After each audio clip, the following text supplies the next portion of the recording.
नमस्कार. आज 15 ऑक्टोबर 2020 माजी राष्ट्रपती डॉक्टर APJ अब्दुल कलाम यांच्या जयंतीनिमित्त महाराष्ट्र शासनाने गेल्या काही वर्षांपासून हा दिवस वाचन प्रेरणा दिन म्हणून साजरा करण्याचे निश्चित केलेले आहे. यानुसार शिवाजी विद्यापीठ आणि शिवाजी विद्यापीठाचा मराठी विभाग यांनी हा दिवस आज वाचन या विषयावरती चर्चा आयोजित करून साजरा करण्याचे निश्चित केलेले आहे. त्या अनुषंगाने आजची ही चर्चा मराठी वाचन संस्कृती या विषयावरती आयोजित केलेली आहे. या चर्चेसाठी शिवाजी विद्यापीठाचे माननीय कुलगुरू डॉक्टर DT शिर्के सर उद्घाटक म्हणून आज आपल्याकडे उपस्थित आहेत. त्याचबरोबर या चर्चेमध्ये सहभागी होण्यासाठी आणि सूत्रभाष्य करण्यासाठी ज्येष्ठ साहित्यिक आदरणीय राजन गवस सर उपस्थित आहेत.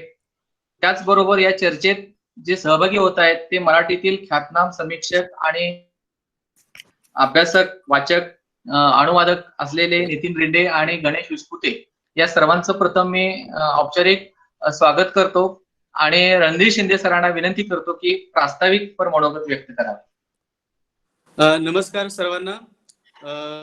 डॉक्टर APJ अब्दुल कलाम यांच्या निमित्तानं वाचन प्रेरणा दिन संबंध महाराष्ट्रभर आयोजित केला जातोय. या प्रसंगी या चर्चासत्राचे उद्घाटन करणारे शिवाजी विद्यापीठ कुलगुरू माननीय आदरणीय डॉक्टर DT शिर्के सर, आदरणीय राजन गवस सर, नितीन रिंडे, गणेश विस्पुते, डॉक्टर नंदकुमार मोरे आणि आपण सर्वजण एका वेगळ्या विषयासंबंधानं आज आणि फार महत्वाची चर्चा महाराष्ट्रामध्ये ही चर्चासत्राच्या निमित्तानं होती आहे. गेल्या 150 वर्षांअधिक काळामध्ये महाराष्ट्राची वाचन संस्कृती ज्या दिशांनी विकसित होत गेली किंवा तिची वाटचाल ज्या पद्धतीने होत गेली त्या संबंधी मूलभूत स्वरूपाचा विचार या सत्रामध्ये केला जाणार आहे. कदाचित शिवाजी विद्यापीठाचे कुलगुरू आदरणीय DT शिर्के सरांचा हा पहिलाच विभागातील सार्वजनिक स्वरूपाचा समारंभ असेल आणि ते देखील या प्रकारच्या आमच्या वाचन संस्कृतीला बळ देणारा काही महत्वाचा विचार या निमित्तानं मांडणार आहेत. साधारणतः 19व्या शतकापासून शिळा छाप प्रेस पासून ज्यावेळी छपाई सुरू झाली, मुद्रण सुरू झालं आणि आज आवृत्ती किंवा किंडल आवृत्ती वाचनाचा एक वेगळा प्रवास झाला. या कालखंडातील एका भाषिक समूहाची, भाषिक समाजाची, भाषिक संस्कृतीची वाचन दिशा कोणत्या प्रकारची होती, ज्ञान व्यवस्थेचा, समाजाचा त्यामध्ये कोणत्या प्रकारचा संबंध होता आणि त्याची स्थित्यंतर परिवर्तन मराठी भाषिक संस्कृतीमध्ये कशा प्रकारची झाली, शिक्षण व्यवस्थेचा, ज्ञान व्यवस्थेचा आणि सगळ्या समाजाचा यामध्ये कोणत्या प्रकारचा सहभाग होता आणि एका समाजाची ज्ञान व्यवस्था विकसित होण्यासाठी वाचन संस्कृतीनं, ग्रंथ संस्कृतीनं कोणत्या प्रकारचा हातभार लावला आणि त्याची ज्ञानसंपन्नता आणि समृद्धता मराठी भाषेमध्ये कोणत्या दिशांनी पसरली याचा एक फार मूलभूत आणि बीजसूत्र स्वरूपाचा विचार होणार आहे, ज्यांनी प्रदीर्घ कालखंडामध्ये भाषेसंबंधी, संस्कृती संबंधी, वाचनासंबंधी मूलभूत विचार केलेला आहे. अगदी गवस सरांनी बालमानस शास्त्रापासून अगदी शिक्षण शास्त्रापर्यंत त्याची प्रक्रिया काय असते आणि ग्रामीण असंख्य आपल्या परंपरेमध्ये या वाचनाची कोणती बीज अवतीभोवती होती, मौखिक परंपरेपासून आधुनिक मुद्रण संस्कृतीपर्यंत या वाचनाचा काय दृष्टिकोन होता या संबंधी असेल किंवा अलीकडच्या काळामध्ये नितीन रिंडे आणि गणेश विस्पुते यांनी बुक कल्चर संबंधी, ग्रंथ संस्कृती संबंधी अत्यंत महत्वाचा आणि वस्तुनिष्ठ स्वरूपाचा सांस्कृतिक ज्ञान व्यवहाराला अधिक ऊर्जितावस्था देणारा, एक चल व्यवहार देणारा एक विचार सातत्यानं ते दोघेही करतायत आणि मला स्वतःला आनंद वाटतं की महाराष्ट्रामध्ये या प्रकारचा वाचन संस्कृती संबंधी न केवळ आस्वादाच्या पातळीवरती, न केवळ गौरवाच्या पातळीवरती, त्याच्या अनेक परिमाणांचा, सांस्कृतिक परिमाणांचा विचार केला जाणार आहे आणि त्याचं एक सूत्रबद्ध मांडणी या तीनही मान्यवरांच्या बोलण्यामधून, सांगण्यामधून व्यक्त होणार आहे. मी सर्वांचं, पाहुण्यांचं, आदरणीय कुलगुरूंचं आणि आपण सर्वांचं स्वागत करतो आणि महाराष्ट्रातल्या ज्यांना वाचनाची अपरंपार अशा प्रकारची भूक आहे आणि आपलं जीवन अधिक समृद्ध आणि संपन्न करण्यासाठी पुस्तकं, अक्षर, शब्द काय देतात या संबंधीचा कानोसा घेण्यासाठी ही चर्चा फार महत्वाची आणि परिणामकारक असं मला वाटतं. मी पुन्हा एकदा सर्वांचं स्वागत करतो आणि डॉक्टर मोरे सरांना पुढील संयोजनाची विनंती करतो. धन्यवाद सर. या कार्यक्रमाच्या प्रारंभी आज जे मान्यवर वक्ते पाहुणे उपस्थित आहेत या सर्व पाहुण्यांचा आणि मान्यवर सर्वांचा मी एक थोड्यात अल्प परिचय करून देतो आणि नंतर आदरणीय कुलगुरू सर उद्घाटन करतील. तर प्रारंभी आज आदरणीय डॉक्टर डी.टी. शिर्के सर कुलगुरू म्हणून नियुक्त झाल्याबद्दल मराठी विभागाच्या वतीने आम्ही त्यांचे जाहीर अभिनंदन करतो प्रारंभीच, आणि या कार्यक्रमासाठी त्यांना मनस्वी निमंत्रित करतो. त्यानंतर आमच्याच विभागातून नुकताच सेवानिवृत्त झालेले आदरणीय राजन गवस सर या कार्यक्रमाचे आज बीज भाषक आहेत. त्यांनाही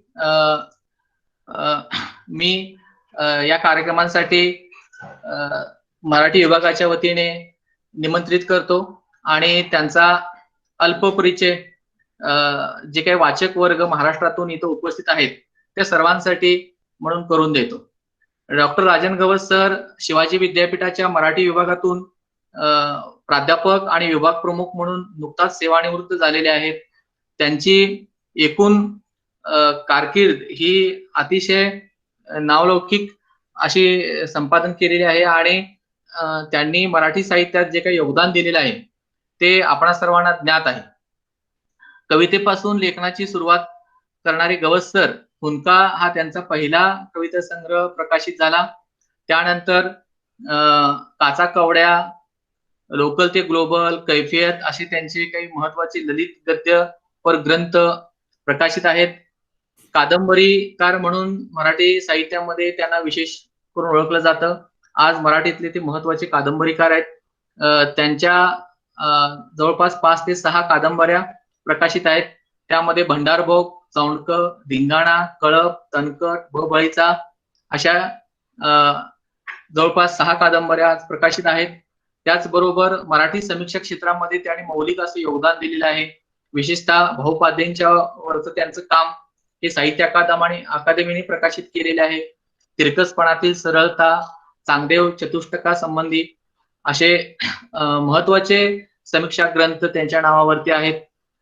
याचबरोबर त्यांना महाराष्ट्रातील महाराष्ट्र शासनाच्या राज्य शासनाच्या पुरस्कारांबरोबरच साहित्य अकादमी हा सर्वोच्च पुरस्कार त्यांच्या अनेक पुस्तकांना लाभलेला आहे. त्यांच्या तणकट कादंबरीला साहित्य अकादमी प्राप्त झालेली आहे. असे गवस सर आज आपल्या समेत या चर्चेमध्ये सहभागी होत आहेत. त्यांचे मी पुन्हा एकदा मनस्वी स्वागत करतो. त्याचबरोबर या चर्चेमध्ये सहभागी असलेले दुसरे मान्यवर नितीन रेंडे हे कवी, लेखक, समीक्षक म्हणून महाराष्ट्राला सर्वपरिचित आहेत. 25 कविता हा त्यांचा पहिला कविता संग्रह प्रकाशित झालेला आहे. त्यांनी पंजाबराव देशमुख यांचं एक छोटस चरित्र देखील लिहिलेलं आहे आणि अलीकडच्या काही दिवसांमध्ये त्यांची 2 पुस्तकं विशेष चर्चेत आहेत. ती आहेत लीळा पुस्तकांच्या आणि पासोडी. लीळा पुस्तकांच्या या कविता या लेख संग्रहाला महाराष्ट्रातील काही मान्यवर संस्थांचे पुरस्कार देखील मिळालेले आहेत. आणि अनुष्टुप हे जे महत्वाचं वाङ्मय नियतकालिक आहे या नियतकालिकाचे ते संपादक म्हणून सध्या कार्यरत आहेत. आणि दुसरं त्यांचं महत्वाचं योगदान सध्या महाराष्ट्र शासनाच्या साहित्य संस्कृती मंडळासाठी राहिलेलं आहे. ते म्हणजे महाराष्ट्राच्या सामाजिक आणि सांस्कृतिक स्थित्यंतराचा इतिहास जो लिहिला जातो आहे त्यातला 1000 पृष्ठांचा बृहत्खंड सध्या प्रकाशित आहे. त्याचे ते सहलेखक आहेत. आणि तिसरे मान्यवर वक्ते गणेश विस्पुते हे कवी, समीक्षक, अनुवादक आणि चित्रकार म्हणून प्रसिद्ध आहे. कला आणि सिनेमांवरचं त्यांचं लेखन आपण सर्वजण वाचलेलो आहोत. अनेक हिंदी कवितांचे अनुवाद त्यांचे वेळोवेळी येत असतात. अनेक हिंदी पुस्तकांचे त्यांनी अनुवाद देखील केलेले आहेत. त्यांचे स्वतःचे 2 कविता संग्रह आहेत. चिनार आणि धुवाधार गजबजलेल्या रस्त्याच्या मधोमध अशा 2 कविता संग्रहानंतर त्याने अनुवादाच्या क्षेत्रामध्ये देखील महत्वाचे योगदान दिलेले आहे. माय नेम इज रेड आणि पिवळ्या दमक छत्रीतील मुलगी ही त्यांची पुस्तकं विशेष मराठी वाचकांना परिचित आहेत. आणि ते देखील सध्या मायमावशी नावाच्या एका महत्वाच्या वाङ्मय नियतकालिकाचे संपादक आहेत. माननीय कुलगुरू सरांना मी त्यांची अजून एक ओळख करून देतो की आपण जी तुकाराम गाथा प्रकाशित केलेली आहे त्या गाथेचं कव्हर मुखपृष्ठ गणेश विस्पुते सरांनी केलेलं आहे. तर छान. या अल्पशा परिचयानंतर मी माननीय कुलगुरू sir doctor D T Shirke सरांना अशी विनंती करतो की त्यांनी उद्घाटनपर मनोगत व्यक्त करावं. सर्वांना नमस्कार. शिवाजी विद्यापीठाच्या मराठी अधिविभागामार्फत आज October 2020 doctor APJ Abdul Kalam यांची स्मृती जपण्याकरता वाचन प्रेरणा दिन म्हणून साजरा होत आहे. आणि या निमित्तानं मराठी अधिविभागानं ई चर्चा ही मराठी वाचन संस्कृतीवर ई चर्चा आयोजित केलेली आहे. या ई चर्चेमध्ये सहभागी झालेले मराठी अधिविभागाचे माजी अधिविभाग प्रमुख, ज्येष्ठ साहित्यक आणि आमचे मार्गदर्शक डॉक्टर राजन गवस, तसेच कवी, लेखक आणि समीक्षक म्हणून प्रसिद्ध असणारे नितीन रिंडे सर, आणि ज्यांची ओळख साहित्याच्याही पलीकडे आहे, जे कवी, समीक्षक आणि साहित्याच्या पलीकडे चित्रकार म्हणून आहे, ते गणेश विस्पुते सर, अधिविभाग प्रमुख प्राध्यापक रणधीर शिंदे, त्यांचे सहकारी माझे स्नेही डॉक्टर नंदकुमार मोरे, आणि या ई चर्चेमध्ये गुगल मीटवर सहभागी झालेले सर्व वाचन संस्कृतीवर प्रेम करणारे सर्वजण.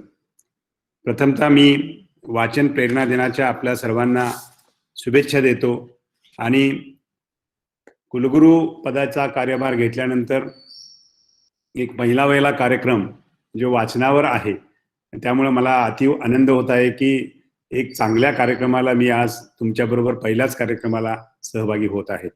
आणि या कार्यक्रमाला मला निमंत्रित केल्याबद्दल मी आपल्या सर्वांना धन्यवाद देतो. डॉक्टर कलाम खरं म्हटलं तर एक ज्येष्ठ शास्त्रज्ञ, एक सायन्सचे, इंजिनिअरिंगचे विद्यार्थी असं म्हटलं तर वावगं ठरणार नाही. पण शास्त्राच्या माहितीबरोबर इतर गोष्टीही सर्वांना माहीत करून देण्यामध्ये त्यांचा हातखंडा होता. आणि माणूस घडवण्याचं काम हे वाचन करतो असा त्यांचा खऱ्या अर्थानं त्यांनी जाणलं होतं. माणूस घडण्यासाठी सकारात्मक आणि सकस वाचन आणि अभिव्यक्तीचे मोल हे त्यांना ठाऊक झालेले होते. त्यामुळं तामिळनाडूमधल्या एका खेड्यामध्ये जन्मलेले डॉक्टर APJ अब्दुल कलाम हे या देशाचे राष्ट्रपती होऊ शकले. आणि अशी त्यांची प्रामाणिक भावना होती की मी या पदापर्यंत पोहोचण्याकरता वाचनानं मला खूप पाठबळ दिलं, अशी त्यांची भावना होती. त्यामुळं सर्व वयोगटातल्या युवकांना ते सातत्यानं चांगलं वाचण्याची, लिहिण्याची प्रेरणा देत राहिले आणि स्वतः अर्थातच ते वाचत राहिले आणि अखेरच्या क्षणापर्यंत लिहितही राहिले. त्यांच्या 2020 मधील तरुण भारताच्या स्वप्नाबद्दल सगळ्या भारतालाही माहीत आहे. त्यांच्या स्वप्नातील भारत या सजग युवा पिढीच्या खांद्यावर उभा राहून महासत्तेची फळं चाकणारा आहे. कलाम साहेबांचे हे स्वप्न म्हणजे दिवास्वप्न निश्चितच नव्हते. या देशातील युवकांशी सातत्याने त्यांनी संवाद ठेवला. आपला अखेरचा श्वासही त्यांनी विद्यार्थ्यांशी संवाद साधतच घेतला. इतकी प्रामाणिक तळमळ त्यांच्या ठायी होती. आणि आजच्या काळात अत्यंत दुर्मिळ अशी प्रज्ञाशीलता ही कशी असावी हे त्यांच्याकडून घेण्यासारखं आहे. युवकांनी डॉक्टर कलाम यांच्याकडून वाचन आणि लेखन हे दोन गुण निश्चितच घेण्यासारखे आहेत. आणि तरुण युवकांना मी या निमित्तानं आव्हान करतो की आपल्यामध्ये हे 2 गुण अंगीकारण्यासाठी त्यांनी विशेष प्रयत्न करावेत. या पार्श्वभूमीवर वाचन प्रेरणा दिनानिमित्त मराठी अधिविभागाने मराठी वाचन संस्कृतीच्या अनुषंगाने आयोजित केलेल्या ई चर्चेचे उद्घाटन करत असताना मला अतिशय आनंद होत आहे. लोक म्हणतात आजकाल वाचन कमी झालेलं आहे, युवक कमी वाचतायत, असं सरसकट विधान केलं जातं. पण मला वाटतंय असं काही झालेलं नाहीये. वाचन कमी झालेलं नाहीये, फक्त ते वाचतात हे आपल्याला कदाचित आपल्यापर्यंत येत नसेल. त्याच्या फॉर्ममध्ये किंवा त्याची जी काय पद्धत आहे त्याच्यामध्ये बदल झाला असेल असं मला वाटतंय. कोणत्याही तंत्रज्ञानानं वाचनापर्यंत हे लोक पोहोचत असतील तर ते जरूर ते कदाचित ऑनलाईनमध्ये असेल, ऑफलाईनमध्ये असेल, एखाद्याच्या हातात पुस्तक नसेल पण गॅझेट घेऊन सुद्धा समोर वाचन होत असेल. त्यामुळं आजची युवा पिढी सुद्धा वाचनामध्ये तेवढीच मला वाटते जागरूक आहे असं मला वाटतंय. खूप महत्वाचा भाग मला असं वाटतो की मुलं वाचतात, पण ती काय वाचतात. म्हणजे वाचन संस्कृती निश्चितच आपल्याला त्याचं सबलीकरण करायचं आहे, पण काय वाचावं हा एक मोठा प्रश्न असतो. चरित्र वाचतात, पण कुणाची वाचतात. थोरा मोठ्यांची चरित्र वाचतात का त्यांना आवडत्या व्यक्तीची वाचतात, आणि ती आवडती व्यक्ती कोणत्या क्षेत्रातली आहे, त्याचं या समाजाला दिलेलं योगदान काय आहे, त्यानं व्यक्तीला दिलेलं योगदान काय आहे, त्या व्यक्तीकडून आपण प्रेरणा नेमकी काय घ्यायची आहे, हे जर त्या व्यक्तीला माहीत असेल, त्या युवकाला माहीत असेल, तर नेमकं काय वाचावं हे ठरवण्याची वेळ आता आलेली आहे. सकारात्मक वाचन रुची विकसित होण्यासाठी समाजाशी नाळ जोडणारे वाचन आणि लेखन यांच्याशी नवी पिढी जोडली जाणे आणि समाजाच्या तळागाळातील घटकांच्या समस्यांशी, त्यांच्या वेदनांशी तिचे नाते जोडणे हे अतिशय महत्वाचे वाटते. समाजाच्या वेदनांशी जोडणारे साहित्य आणि वाचन यांची आजच्या पिढीमध्ये रुजवात आणि जोपासना होण्याच्या दृष्टीने अशा व्यासपीठाने सातत्याने कार्य करत राहण्याची गरज वाटते, आणि ते मराठी अधिविभाग सातत्याने करत आहे, याचा मला आनंद आहे. या उपक्रमामध्ये बरेच प्रश्न येतील, चर्चा होईल, साधक बाधक चर्चा होईल. मला फक्त एक शास्त्राचा विद्यार्थी म्हणून असं वाटतं की तुम्ही कोणत्या शाखेचे विद्यार्थी आहात, शिक्षक आहात. असं वाटतं की मी शास्त्र शाखेचा विद्यार्थी आहे, त्यामुळे मी नेहमी विज्ञानच वाचत जावं काय. तर आपलं वाचन हे शाखा विरहित असावं, त्याला शाखेच्या मर्यादा असू नयेत. किंबहुना मी असं म्हणेन की वर्षानुवर्षे तुम्ही शास्त्र वाचत आला तर थोडी संस्कृतीही वाचा, थोडं साहित्यही वाचा, थोड्या कविताही वाचा, आणि मग तुम्हाला समाजाशी संवाद करणं खूपसे सोपं जाईल. आपलं शब्द सामर्थ्य वाढवायचं असेल तर पहिल्यांदा वाचन व्हायला पाहिजे. आपलं संदर्भ सामर्थ्य वाढवायचं असेल तरी सुद्धा आपल्याला वाचन पाहिजे. एखादा तरुण किंवा एखादा ज्येष्ठ आपल्या समोर बोलत असताना काही विधानं करतो, आणि ती विधानं अर्थातच त्यांनी कुठेतरी वाचले असतात, त्याच्यातला काही त्याच्यामध्ये प्रतिबिंबित होत असतं. आपलं वाचन चांगलं असेल तर आपण पटकन जर तो संदर्भ दिला तर मला वाटतं आपला त्या संदर्भानं सुद्धा एक मोठा सन्मान होतो, आणि समोरची व्यक्ती आपल्याशी आदरानं बघायला चालू करते. आणि जर असं झालं की समोरची व्यक्ती काय बोलते आपल्याला काहीच कळत नसेल तर आपण अंधारात आहे असं म्हणायला हरकत नाही.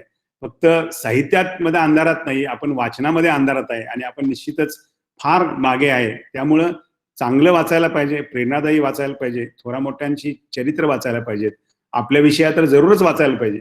आता हल्ली जरी मी म्हटलो असेल की वाचनमध्ये आपण कमी पडलो नाही, परंतु उठसूट इंटरनेटवर जायचं, गुगलमध्ये काहीतरी सर्च द्यायचा आणि ते वाचायचं, हे थोडंसं त्याची प्रायोरिटी ही दुसरी असावी. ज्येष्ठ साहित्यिकाने लिहिलेलं जे काही साहित्य आहे त्याच्यामध्ये नजर टाकणे हे अतिशय महत्वाचं आहे, आणि त्याला प्राधान्य द्यावं, ते प्राधान्याने वाचावं, आणि नंतर इतर गोष्टी वाचत बसला तरी सुद्धा चालत असेल. पण या सगळ्या गोष्टीसाठी मला कधी कधी त्रिसूत्री महत्वाची वाटते. वाचन, लेखन आणि श्रवण. खरं म्हणजे वाचनाचा आणि लेखनाचा अतिशय घनिष्ठ संबंध आहे. चांगलं वाचलं तर चांगलं लिहायला येतं, आणि चांगलं लिहायचं म्हणलं तर वाचावंच लागतं, आणि त्यामुळं ह्या दोन्ही गोष्टी एकमेकाशी अतिशय जवळच्या आहेत. आणि त्याबरोबरच आपल्याला ऐकायला सुद्धा पाहिजे, श्रवण सुद्धा महत्वाचं आहे. ऑडिओच्या माध्यमातून काही कथा असतील, काही साहित्य असेल ते उपलब्ध होते. आपण एखादी काही गोष्ट करत असताना सुद्धा त्या गोष्टी ऐकू शकतो, आणि ऐकणं आता पुस्तक सुद्धा ऑडिओ स्वरूपात आपल्याकडे आलेले आहेत. काही दिव्यांग व्यक्तींना वाचणं म्हणजे थोडंसं कठीण जातं, त्या लोकांसाठी या सगळ्या गोष्टी जरी असल्या तरी सुद्धा म्हणजे आपण सर्वांनी त्या गोष्टीचा लाभ घेतला तरी सुद्धा काही वावगं ठरणार नाहीये. प्रामुख्यानं कविता असतील, छोट्या छोट्या कथा असतील, या ऑडिओच्या स्वरूपात आहेत. त्या ऐकणे म्हणजेच वाचणे असं सुद्धा होऊ शकतं. म्हणजे वेळ ज्या ज्या वेळेला मिळेल त्या त्या वेळेला वाचणं किंवा ऐकणं या दोन्ही गोष्टी चांगल्या केल्या तर चांगलं लिहिणं आपल्याला समोर सादर करता येईल असं मला वाटतं. मी एक शास्त्रात जरी विद्यार्थी असलो तरी मला नेहमी शास्त्राच्या बाहेरचं वाचायला नेहमी आवडतं. म्हणजे मी मग गवत सरांचा लोकरंगमध्ये आलेला एखादा लेख रात्री 11, 11:30 वाजता वाचून त्याच्यावरची प्रतिक्रिया रात्री 11:15 सुद्धा द्यायला मागं पुढं पाहत नाही. आणि परवाच अगदीच म्हणजे पदभार घेतल्यानंतर सुद्धा काही ज्येष्ठांनी काही लेख लिहिले, आणि त्या लेखामध्ये मला माझ्या जबाबदारीची जाणीव करून दिली, आणि ते सुद्धा वाचणं मला त्या दृष्टीने महत्वाचं वाटतं. कारण लोक लिहित असतात, पण त्यांची अपेक्षा असते की ते वाचावं, आणि वाचनानंतर ती कृतीतही आणावं. म्हणजे वाचन हे फक्त आनंद देणार नाहीये, ती जबाबदारीची जाणीव पण करून कुठं कुठं तर देणार आहे. यासारखी सुद्धा गोष्ट महत्वाची मानतो. मला वाटतं ही वेळ आपल्यासारख्या ज्येष्ठांची चर्चा ऐकण्यासाठी आणि इतरांनी ती ऐकण्यासाठी महत्वाची आहे. परत एकदा मी मराठी अधिविभागाला आज वाचन प्रेरणा दिनाच्या निमित्तानं ही वाचन संस्कृतीवर जी ई चर्चा ही आयोजित केली आहे त्याबद्दल खूप खूप धन्यवाद देतो. आणि मराठीसारखा अधिविभाग म्हणजे लोकांना वाटतं की जर टेक्नॉलॉजी असेल तर कम्प्युटर सायन्स किंवा सायन्सच्या लोकांनीच पुढं असायला हवं किंवा पुढं असतात, आणि तो गैरसमज मराठी अधिविभागानं तो दूर केलेला आहे. परवाच प्राध्यापक रणधीर शिंदे यांनी माझ्याकडे एक प्रस्ताव मांडला होता की त्यांना एक फेसबुक पेज मराठी अधिविभागाचं करायचं आहे, आणि मी तात्काळ त्याला मान्यता दिली. त्याच्यामध्ये कुठलाही म्हणजे मराठी अधिविभाग जगापर्यंत पोहोचायला एक माध्यम आहे आणि त्याच्यामध्ये सुद्धा तो पुढं अग्रेसर आहे हे बघून सुद्धा मला खरं म्हणजे अतिशय आनंद झाला. आणि आजची ई चर्चा सुद्धा तसंच एक द्योतक आहे असं मी मानतो की वाचन संस्कृती सुद्धा रुजायला या सोशल मीडियाचा सुद्धा अतिशय चांगल्या पद्धतीने आपण वापर करून घेत असतात. तर ती एक सुद्धा अभिनंदनीय बाब आहे. आपल्या सगळ्या अशा उपक्रमांना माझ्या नेहमी शुभेच्छा आहेत. परत एकदा मला आज तुम्ही या वाचन संस्कृतीच्या निमित्तानं निमंत्रित केलं आणि तुमच्या कार्यक्रमात सहभागी करून घेतलं याबद्दल आपल्या सर्वांना धन्यवाद देतो. वाचन प्रेरणा दिनाच्या परत एकदा शुभेच्छा देतो आणि थांबतो. जय हिंद, जय महाराष्ट्र. धन्यवाद सर. या उद्घाटनपर मनोगतानंतर मी माननीय आदरणीय राजन गवस्करांना विनंती करतो की त्यांनी आपलं मनोगत व्यक्त करावं.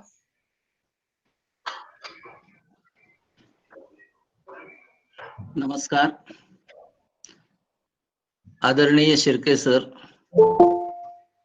पहिल्यांदाच मी त्यांचं जाहीर अभिनंदन करतो की आमच्या विद्यापीठाला आमच्या विद्यापीठात शिकलेले आणि आमच्या जिल्ह्यातले कुलगुरू लाभलेले आहेत. आमच्या दृष्टीनं हा अतिशय सन्मानाचा आणि महत्वाचा योग आहे. शिर्के सरांच्या बाबत एवढंच म्हणता येईल की त्यांचं स्टॅट मधलं काम हे जितकं महत्वाचं आहे तितकं या संपूर्ण विद्यापीठ परिसराशी असणारा त्यांचा जिव्हाळा आणि जी संलग्न महाविद्यालयात त्यांनी जमवलेला गोतावळा या सगळ्यांची पुण्याई म्हणून ते आमचे कुलगुरू होऊ शकले आणि त्यांच्या संपूर्ण कारकिर्दीला माझ्या शुभेच्छा. मित्रहो, आपण आज वाचन प्रेरणा दिन साजरा करत आहोत. नंदकुमार मोरे आणि शिर्के सरनी सांगितलं की APJ अब्दुल कलामांचं कर्तृत्व आणि त्या निमित्तानं हा साजरा होणारा दिन. पण अलीकडं आपण ज्या प्रकारचे दिवस साजरे करतो ते केविलवाणी दिवस झालेले आहेत. म्हणजे आपली दिवस साजरे करण्याची परंपरा वेगळी आहे आणि आपण आता वेगळ्या परंपरेमध्ये येऊन पडलेलो आहोत. आपल्याकडं कृतज्ञता व्यक्त करण्यासाठी दिवस साजरे करण्याची परंपरा आहे. म्हणजे समजा की शेतातले उंदीर खातो नाग म्हणून आपण नागपंचमी, नागाच्या जे काही आपल्यावर उपकार असतात त्यातून उतराई होण्यासाठी आपण नागपंचमी करतो, म्हणजे करायचो म्हणूया, कारण आता आपण सगळे त्या सगळ्या संस्कृतीपासून तुटून गेलेलो आहोत. किंवा बैल आपल्याला जगवतो म्हणून आपण बैल पोळा त्याच्या कृतज्ञतेसाठी. जमीन आपल्याला अन्न देते म्हणून आपण भीम सण साजरा करतो. हे दिन साजरा करणं ही आपली जुनी परंपरा आहे. पण दिवस साजरे करण्याची आपल्याकडे आता नवीन परंपरा आलेली. आणि हे दिवस साजरे करत असताना शिक्षक दिन साजरा करतो, वाचन दिन साजरा करतो, महिला दिन साजरा करतो आणि या सगळ्यामधल्या दयनीयतेची आपल्याला जाणीव होते. म्हणजे आपण वाचन प्रेरणा दिन साजरा करत असताना वाचनाबद्दल आपल्या समाजानं स्वातंत्र्यानंतर काय केलं, म्हणजे ही सगळी विद्यापीठं असतील, या सगळ्या शाळा महाविद्यालय, आपल्या देशाचं किंवा आपल्या राज्याचं शैक्षणिक धोरण असेल, त्या सगळ्या धोरणामध्ये वाचन या गोष्टीला महत्व आहे का किंवा कोणी दिलं होतं का, असा जर प्रश्न आपण उपस्थित केला तर एक यशवंतराव चव्हाण हा अपवाद वगळता आपल्या शासकीय यंत्रणेला वाचनाविषयी बोलावं असं कधी वाटलेलं नाही. किंवा आपल्या सगळ्या शैक्षणिक धोरणामध्ये वाचन या गोष्टीला आपण कधीच केंद्रवरती आणलेलं नाही. फक्त आपण म्हणतो की वाचन करावं, म्हणजे वाचेल तो वाचेल, अशा प्रकारची सुभाषितं वगैरे ठीक आहे.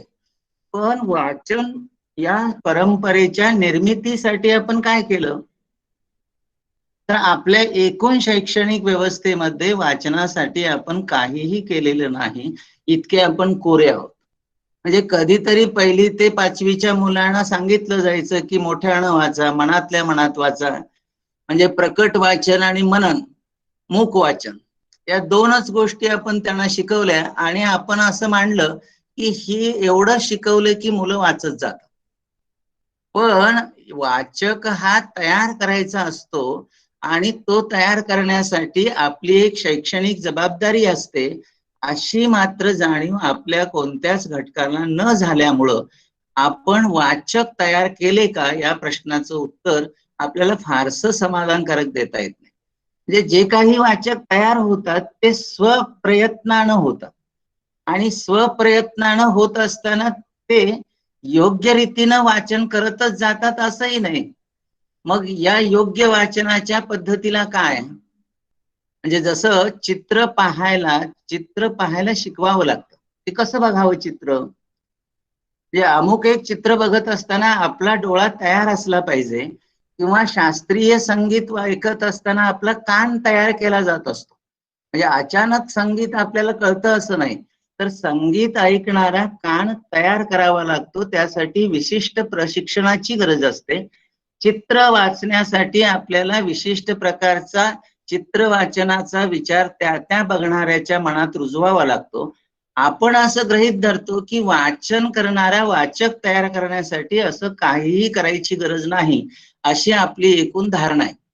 आणि यामुळं झालं काय, तर आपण वाचन हा घटक दुर्लक्षित करून आपण प्रत्येक साक्षर वाचणार आहे आणि तो वाचकच होणार आहे असे एक अल्लाह भरोसे तत्वज्ञान उभं केलं. आणि मग त्या तत्वज्ञानाला गोंजारण्यासाठी आज आपण वाचक दिन साजरा करतो आणि मग अपेक्षा अशी करतो की सगळ्यांनी वाचलं पाहिजे, वाचक तयार झाले पाहिजेत, मराठी पुस्तकं खपली पाहिजेत, सर्व भाषांच्या पुस्तकाचा वाचक वर्ग तयार झाला पाहिजे. इथं वाचक वर्ग तयार करण्यासाठी आपल्या यंत्रणेनं, आपल्या प्रशासनानं, आपल्या शिक्षण व्यवस्थेनं, आपल्या राजकीय इच्छाशक्तीनं काय केलं, म्हणजे आपण एकाही विद्यापीठामध्ये वाचनाचा कोर्स सुरू करू शकलो नाही. म्हणजे ज्यावेळी मी गोवा विद्यापीठाचा सदस्य होतो, BOS, त्यावेळी वासुदेव सावंत तिथं प्रमुख होते आणि तिथं आम्ही एक वाचन प्रक्रिया असा एक पेपरच सुरू केलेला होता. आता हा पेपर का महत्वाचा आहे की वाचावं कसं हे शिकवणं ही महत्वाची जबाबदारी आहे आपल्या सर्वांची, पण ती आपण टाळत आलो. आणि मग मगाशी जसं शिर्के सर म्हणाले की विज्ञानाच्या विद्यार्थ्यानं फक्त आयुष्यभर विज्ञानच वाचायचं, किंवा एखाद्या इतिहासाच्या विद्यार्थ्यानं म्हणावं की मराठीच्या पुस्तकांचा आणि माझा काय संबंध, प्राणीशास्त्राच्या शिक्षकानं म्हणावं की मी कशाला मराठी वाचू. म्हणजे जर मी प्राणीशास्त्र मराठीतून शिकवत असेल, मी गणित मराठीतून शिकवत असेल, तर माझी भाषा तयार होणं आणि त्याही पेक्षा माणूस म्हणून आपण सजग आणि बहुश्रुत होण्यासाठी काय वाचावं, कसं वाचावं आणि ती वाचनाची प्रक्रिया विकसित करण्यामध्ये आपण कमी पडलो. हे झालं का, तर याचं कारण असं की आपण स्वातंत्र्यानंतरच्या कालावधीमध्ये ज्या प्रकारचं शिक्षण स्वीकारलं, त्या शिक्षणामध्ये वाचन प्रक्रिया केंद्रवरती आणण्याची जी एक गरज होती, ती गरज इंग्रजांनी आधी मारून टाकलेली होती. म्हणजे मॅकॅलो प्रणीत शिक्षण व्यवस्थेला वाचक तयार करणं हे त्यांचं साध्य नव्हतं, किंवा एक सुबुद्ध सद्विवेकी प्रगल्भ नागरिक तयार करणं हे त्या व्यवस्थेचं ध्येय नव्हतं. त्या व्यवस्थेचं ध्येय एकमेव होतं की कारकून तयार करणं. आणि या व्यवस्थेतून जे काही बुद्धिमान प्रतिभावान निर्माण झाले ते त्या शिक्षण व्यवस्थेतल्या फटी शोधून प्रचंड वाचत गेले, स्वतःला विकसित करत गेले आणि ते मोठे विद्वान बनले, ज्याने स्वातंत्र्य लढ्यातलं योगदान दिलं किंवा एकूण जागतिक ज्ञानामध्ये काही स्वतःची भर घातली. आता जिथं कारकून निर्माण करायचे होते ते धोरण आपण जेव्हा टाकलं तेव्हा आपण वाचनाला केंद्रवरती आणू शकलो असतो. म्हणजे कोठारी आयोगामध्ये डॉक्टर JP नायकांनी हे सुचवलेलं होतं की आपल्या मुलाला बहुश्रुत बनवायचं असेल तर त्याच्यातली वाचन प्रक्रिया विकसित करण्यासाठी आपल्याला प्राथमिक, माध्यमिक, उच्च माध्यमिक आणि महाविद्यालयीन शिक्षणासाठी काय काय करावं लागेल. पण आपण कोठारी आयोग फक्त गरजेपुरता स्वीकारला आणि बाकी नाकारला. यामुळं वाचनाबद्दल आपण काही करू शकलो नाही. बरं, आपल्याकडं असं वातावरण नव्हतं की वाचनाविषयीचे विचार फक्त ह्या लिखित परंपरेतनं आले का? बिलकुल नाही. मौखिक परंपरेमध्ये उलट वाचक तयार करण्याच्या सगळ्या प्रक्रिया तुम्हाला अस्तित्वात असलेल्या दिसतील. बघा, फक्त आपण त्याचा शोध घेतला पाहिजे.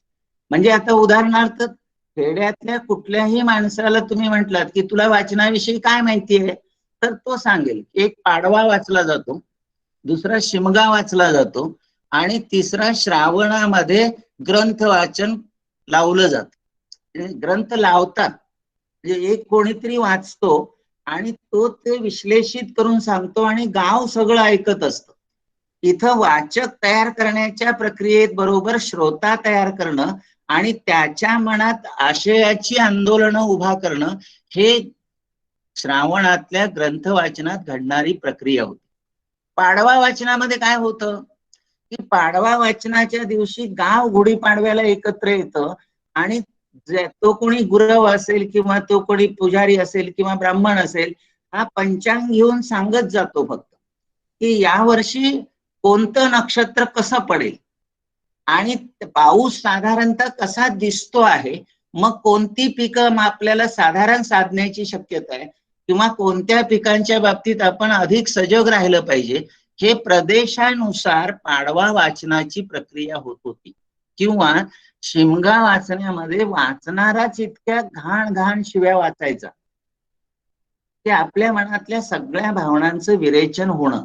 म्हणजे वाचन किती प्रकारानं होत होतं हे ग्रंथांबद्दल म्हणतो मी. पण आपण हेही गृहीत धरलं पाहिजे की फक्त ग्रंथ वाचणं म्हणजे वाचन नाहीये, की मी झाड कसं वाचू शकतो. म्हणजे या दुनियेतली असणारी ही जी सगळी प्रचंड झाडं आहेत, या झाडांना कसं वाचायचं. मग हा कोणीतरी वृक्ष प्रेमी आपल्याला सांगतो की बाबा हे पिंपळाचं मूळ किती खोल आहे आणि ते पाणी कसं शोधतं, वडाचं झाड पाणी कसं शोधतं, किंवा मग भेंडीच्या झाडाला पाणी कितपत लागतं. म्हणजे झाड वाचन ही स्वतंत्र प्रक्रिया आहे. निसर्ग वाचता आला पाहिजे, तसं माणसं वाचता आली पाहिजेत. म्हणजे आपण फक्त ग्रंथाभोवती फिरत राहिलो तर माणसाला सर्व गुण किंवा संपन्न व्यक्तिमत्व नाही तयार करता येणार. की प्राणी कसे वाचायचे, म्हणजे एखाद्या घरात पाळलेला कुत्रा आणि एखादा मोकाट फिरणारा कुत्रा, हे दोन्हीही कुत्रे सारखे जरी असले ते वाचताना काय आपल्या मनात निर्माण करतात. म्हणजे काल एक सहजपणे युट्यूबवर किंवा फेसबुकवर आलेला फोटो होता की मंगळवेढा तालुक्यामध्ये एक पूर्ण गवताची गंजीच ओढ्यामध्ये वाहून चाललेली. आता हा पूर वाचणं कसा वाचायचा की एखाद्या शेतकऱ्याची जेव्हा गंजीच वाहून जाते तेव्हा त्याच्या जनावरांच्या चाऱ्याचे प्रश्न किती भयावह बनतात. म्हणजे या सगळ्यामध्ये आपण एक गृहीत धरलं पाहिजे की वाचन याचा अर्थ फक्त ग्रंथ वाचन नाही. तुम्हाला निसर्ग वाचता आला पाहिजे, तुम्हाला माणसं वाचता आली पाहिजे. म्हणजे कधीतरी कोल्हापूरच्या सेंट्रल बस स्थानकावर उभारून सगळे चेहरे वाचत आपण गेलो तर त्या चेहऱ्यातल्या पाठीमागं लपलेल्या वेदना, दुःख, त्याचं दारिद्र्य, त्याचा आनंद, त्याच्या सगळ्या डोळ्यातून तुम्हाला दिसत जात. म्हणजे माणसं वाचताना माणसाचे डोळे वाचता येणं हे वाचन प्रक्रियेत येतं की नाही. आपण असं मानतो की ग्रंथ हे वाचले पाहिजेत आणि ग्रंथ वाचण्यामध्येच माणूस संपन्न आणि अधिक चांगला होतो, असं नाही. होतो हे बरोबर, पण ते अर्धसत्य आहे. याबरोबर त्याला भोवताल वाचता येणं आणि ह्या सगळ्या आपल्याकडं वाचनाच्या परंपरा विकसित होत्या, फक्त त्याकडं आपण अतिशय जाणीवपूर्वक बघितलं नाही. आणि शिक्षकाला तर हे बघणं जास्त गरजेचं आहे, कारण याच्याकडं आपल्याला मुलाचं वर्तन परिवर्तन करायचंय. आणि मुलाचं वर्तन परिवर्तन करणाऱ्या शिक्षकाबाबत आपण असा विचार करतो की त्यानं वाचलं पाहिजे आणि त्यानं फक्त ग्रंथ वाचले पाहिजेत असं नाही. त्यानं माणसं वाचली पाहिजेत, निसर्ग वाचला पाहिजे, प्राणी वाचले पाहिजेत, रस्ते वाचता आले पाहिजे. म्हणजे कधी कधी त्या शिवाजी विद्यापीठाच्या कॅम्पसमध्ये फिरताना मला प्रत्येक रस्ता काहीतरी नवं सांगायचा. म्हणजे जेव्हा मी एनसीसी गेट कडून येताना रस्ता मला काय सांगतो, किंवा मी जेव्हा तिकडे बॉटनीकडे जाताना तो झाडानं गजबजलेला रस्ता मला काय सांगतो, रस्ता वाचता येणं, वाचायला हवा. आणि यामध्ये आपण अनेक गोष्टीनं वाचनाच्या बाबतीत विचार करू लागतो. आज आपण एवढं सीमित झालेलो आहोत की आपण फक्त ग्रंथ वाचनाबद्दल बोलतो, पण ग्रंथ वाचनामध्ये बोलण्याबरोबरच आपण इतर वाचनांच्या प्रकाराबद्दल बोललं गेलं पाहिजे. आपल्या वाचन प्रेरणा आणि परंपरा काय होत्या, या कृषीजन संस्कृतीच्या परंपरा काय होत्या, त्या शोधून त्यातून वाचन पद्धती आपल्याला उभ्या करता येतात का, असा विचार आपल्याला करता येणार आला पाहिजे. आपल्याकडे झालेलं असं आहे की वाचक आपोआप तयार होतात. म्हणजे आणि आपला असा एक गोड गैरसमज आहे की फक्त लिहिणारे, शिकवणारे एवढंच वाचतात, म्हणजे शिक्षक, प्राध्यापक आणि विद्यार्थी फक्त वाचतात, बाकीचा समाज वाचतो की नाही. म्हणजे तुम्हाला असं मग तुम्ही वाचनाकडे विस्तारितपणे बघायला लागा. म्हणजे एखादा क्लार्क जितका उत्तम वाचतो तितके चांगले वाचक आपण नसतो, असं जर मी विधान केलं तर तुम्हाला गमतीशीर अनुभव येतील की कुठल्याही ऑफिस मधला क्लार्क तुम्हाला फायदा मिळवून द्यायचा आहे का मिळवून द्यायचा नाही असं त्या परिपत्रकाचं वाचन करतो आणि तो तुम्हाला सांगतो की हे बघा, हे परिपत्रक असं सांगतं की हा फायदा तुम्हाला मिळणार नाही. कारण तो अतिशय गंभीर वाचक असतो.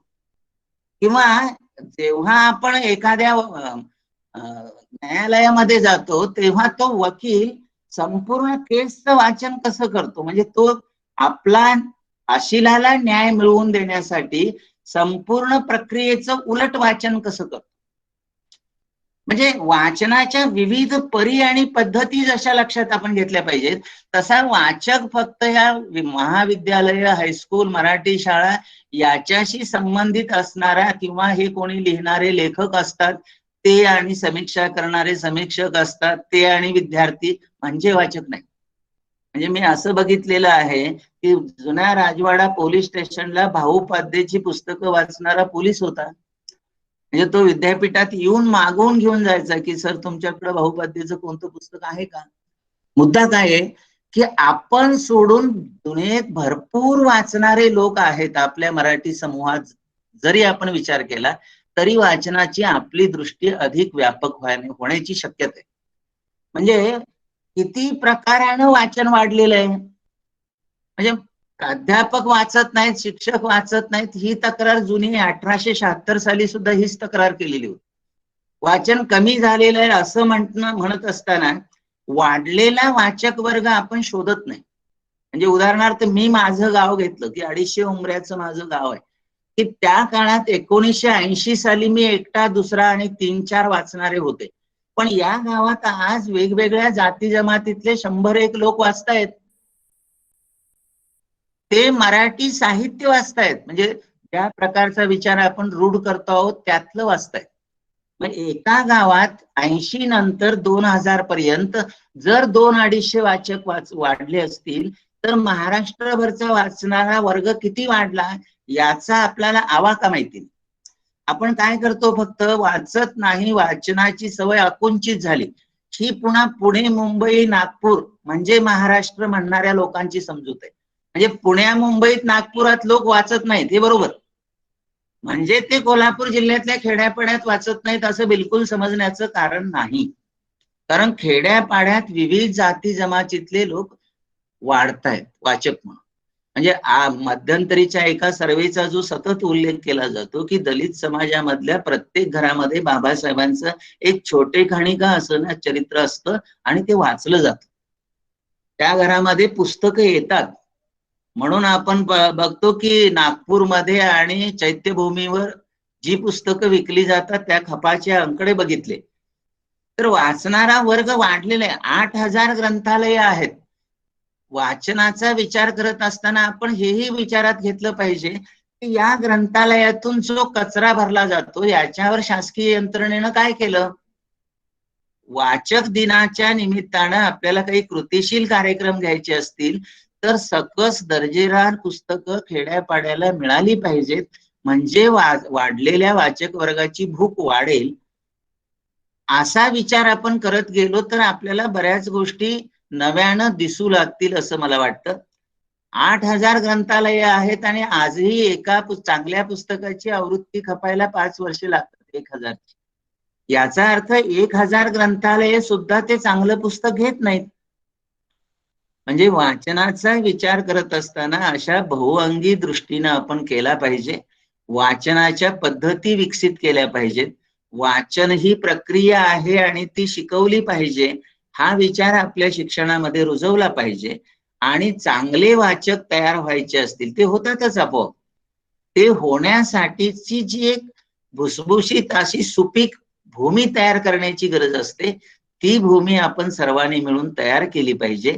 या वाचक दिनाच्या निमित्तानं आपण एवढं जरी ठरवू शकलो तरी मला वाटतं पुरेसं होईल. बरेच दिवस बोलायची संधी नसल्यामुळे मी खूप बोलण्याची शक्यता आहे, त्यामुळं इथंच थांबतो. आपण मला बोलवलं, बोलायची संधी दिली, याबद्दल आपल्या सर्वांचे मनापासून आभार. धन्यवाद सर. यानंतर नितीन रिंडे सरांना की त्यांनी आपलं मत व्यक्त करावं.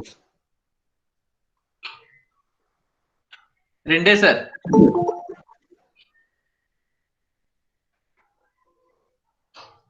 तुमचा माईक सुरू नाही.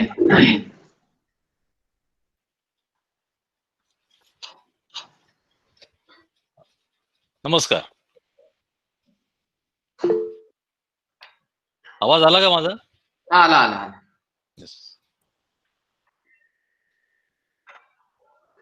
मित्र हो, शिवाजी विद्यापीठाच्या मराठी विभागातर्फे आजचा दिवस 15 ऑक्टोबर 2020 हा वाचक प्रेरणा दिन म्हणून साजरा होतो आहे.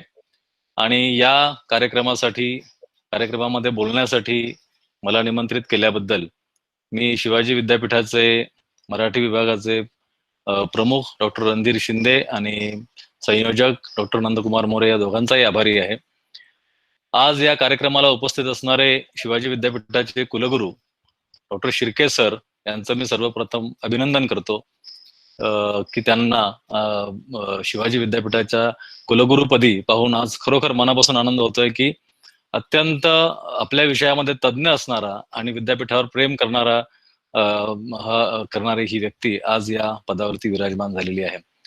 माझ्यासोबत इथे उपस्थित असणारे प्रमुख वक्ते डॉक्टर गवस सर, माझे मित्र गणेश विस्पुते आणि सर्व उपस्थित श्रोते हो, वाचन आणि वाचन संस्कृती या विषयावर आज मी थोडस बोलणार आहे. आणि माझ्या पूर्वी डॉक्टर शिर्के सर आणि डॉक्टर गवस यांनी जे काही महत्वाचे मुद्दे मांडले त्याला धरूनच मी माझ्या मांडणीची सुरुवात करतो आहे. डॉक्टर शिर्के सरांनी एक अत्यंत महत्वाचा मुद्दा असा मांडला की आपलं वाचन हे आपल्या शाखेपुरतं मर्यादित नसलं पाहिजे. म्हणजे आपण ज्या ज्ञानशाखेमध्ये काम करतो, आपला अभ्यासाचा जो विषय असतो, आपल्या संशोधनाचा किंवा ज्ञान निर्मितीचा जो विषय असतो, तो सोडून इतर क्षेत्रांमध्ये सुद्धा महत्वाच्या गोष्टी असतात आणि त्या आपण वाचनाच्या माध्यमातून मिळवल्या पाहिजेत. ही जाणीव आपल्यामध्ये असली पाहिजे. आपलं वाचन हे विविधांगी असलं पाहिजे, विविध विषयांना स्पर्श करणारं असलं पाहिजे. आणि दुसरा मुद्दा जो गवस सरांनी मांडला अत्यंत महत्वाचा, की आपल्याकडे आजपर्यंत वाचन या विषयाचं प्रशिक्षण देण्याचा किंवा वाचक घडवण्याचा जाणीवपूर्वक प्रयत्न कोणत्याही व्यवस्थेने केलेला नाही. ना शिक्षण व्यवस्थेने केला, ना शासकीय व्यवस्थेने केला. त्यांनी म्हटलं त्याप्रमाणे यशवंतराव चव्हाण यांचा अपवाद जर सोडला तर दुसऱ्या कुठल्याही राजकीय नेत्याला वाचनाविषयी अशा तऱ्हेची प्रगल्भ जाणीव नव्हती. यशवंतराव चव्हाण हे स्वतः उत्तम वाचक होते, याची साक्ष आजही त्यांचं जे ग्रंथालय उपलब्ध आहे कराडमध्ये त्यावरून आपल्याला पटते.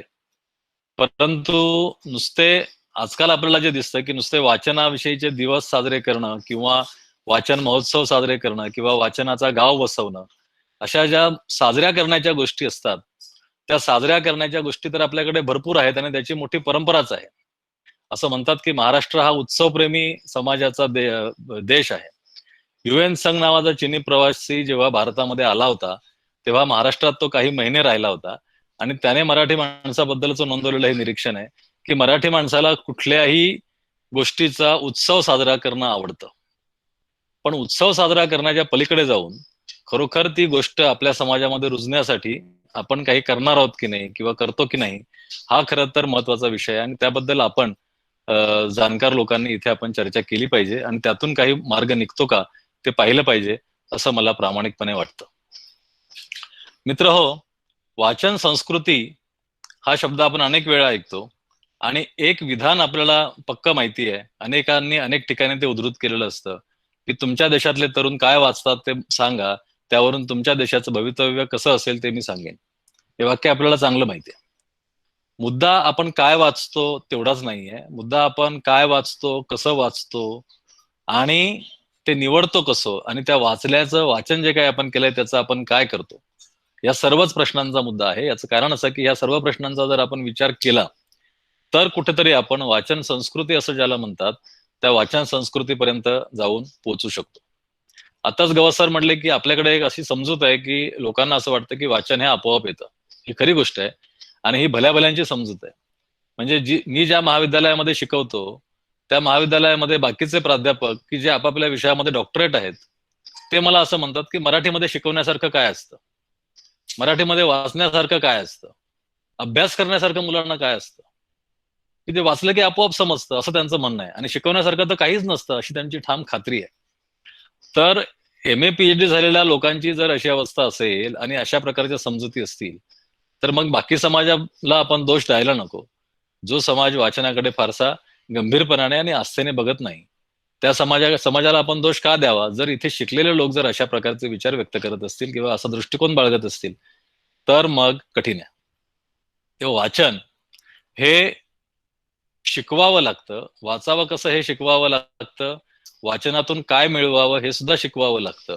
मध्यंतरी आम्ही अशा प्रकारचे काही प्रयोगही केले होते की उदाहरणार्थ आमच्या विद्यापीठामध्ये ज्या प्रकारचे फिल्म ॲप्रिसिएशनचे कोर्स असतात, सिनेमा कसा पाहावा हे शिकवणारे कोर्सेस आहेत.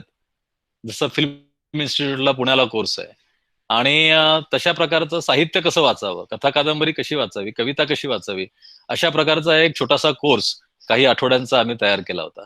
दुर्दैवाने तो त्या विद्यापीठाच्या सगळ्या प्रशासकीय धबडग्यामध्ये कुठे नाहीसा झाला ते आम्हालाही कळलं नाही आणि तो कधीही लागू झाला नाही.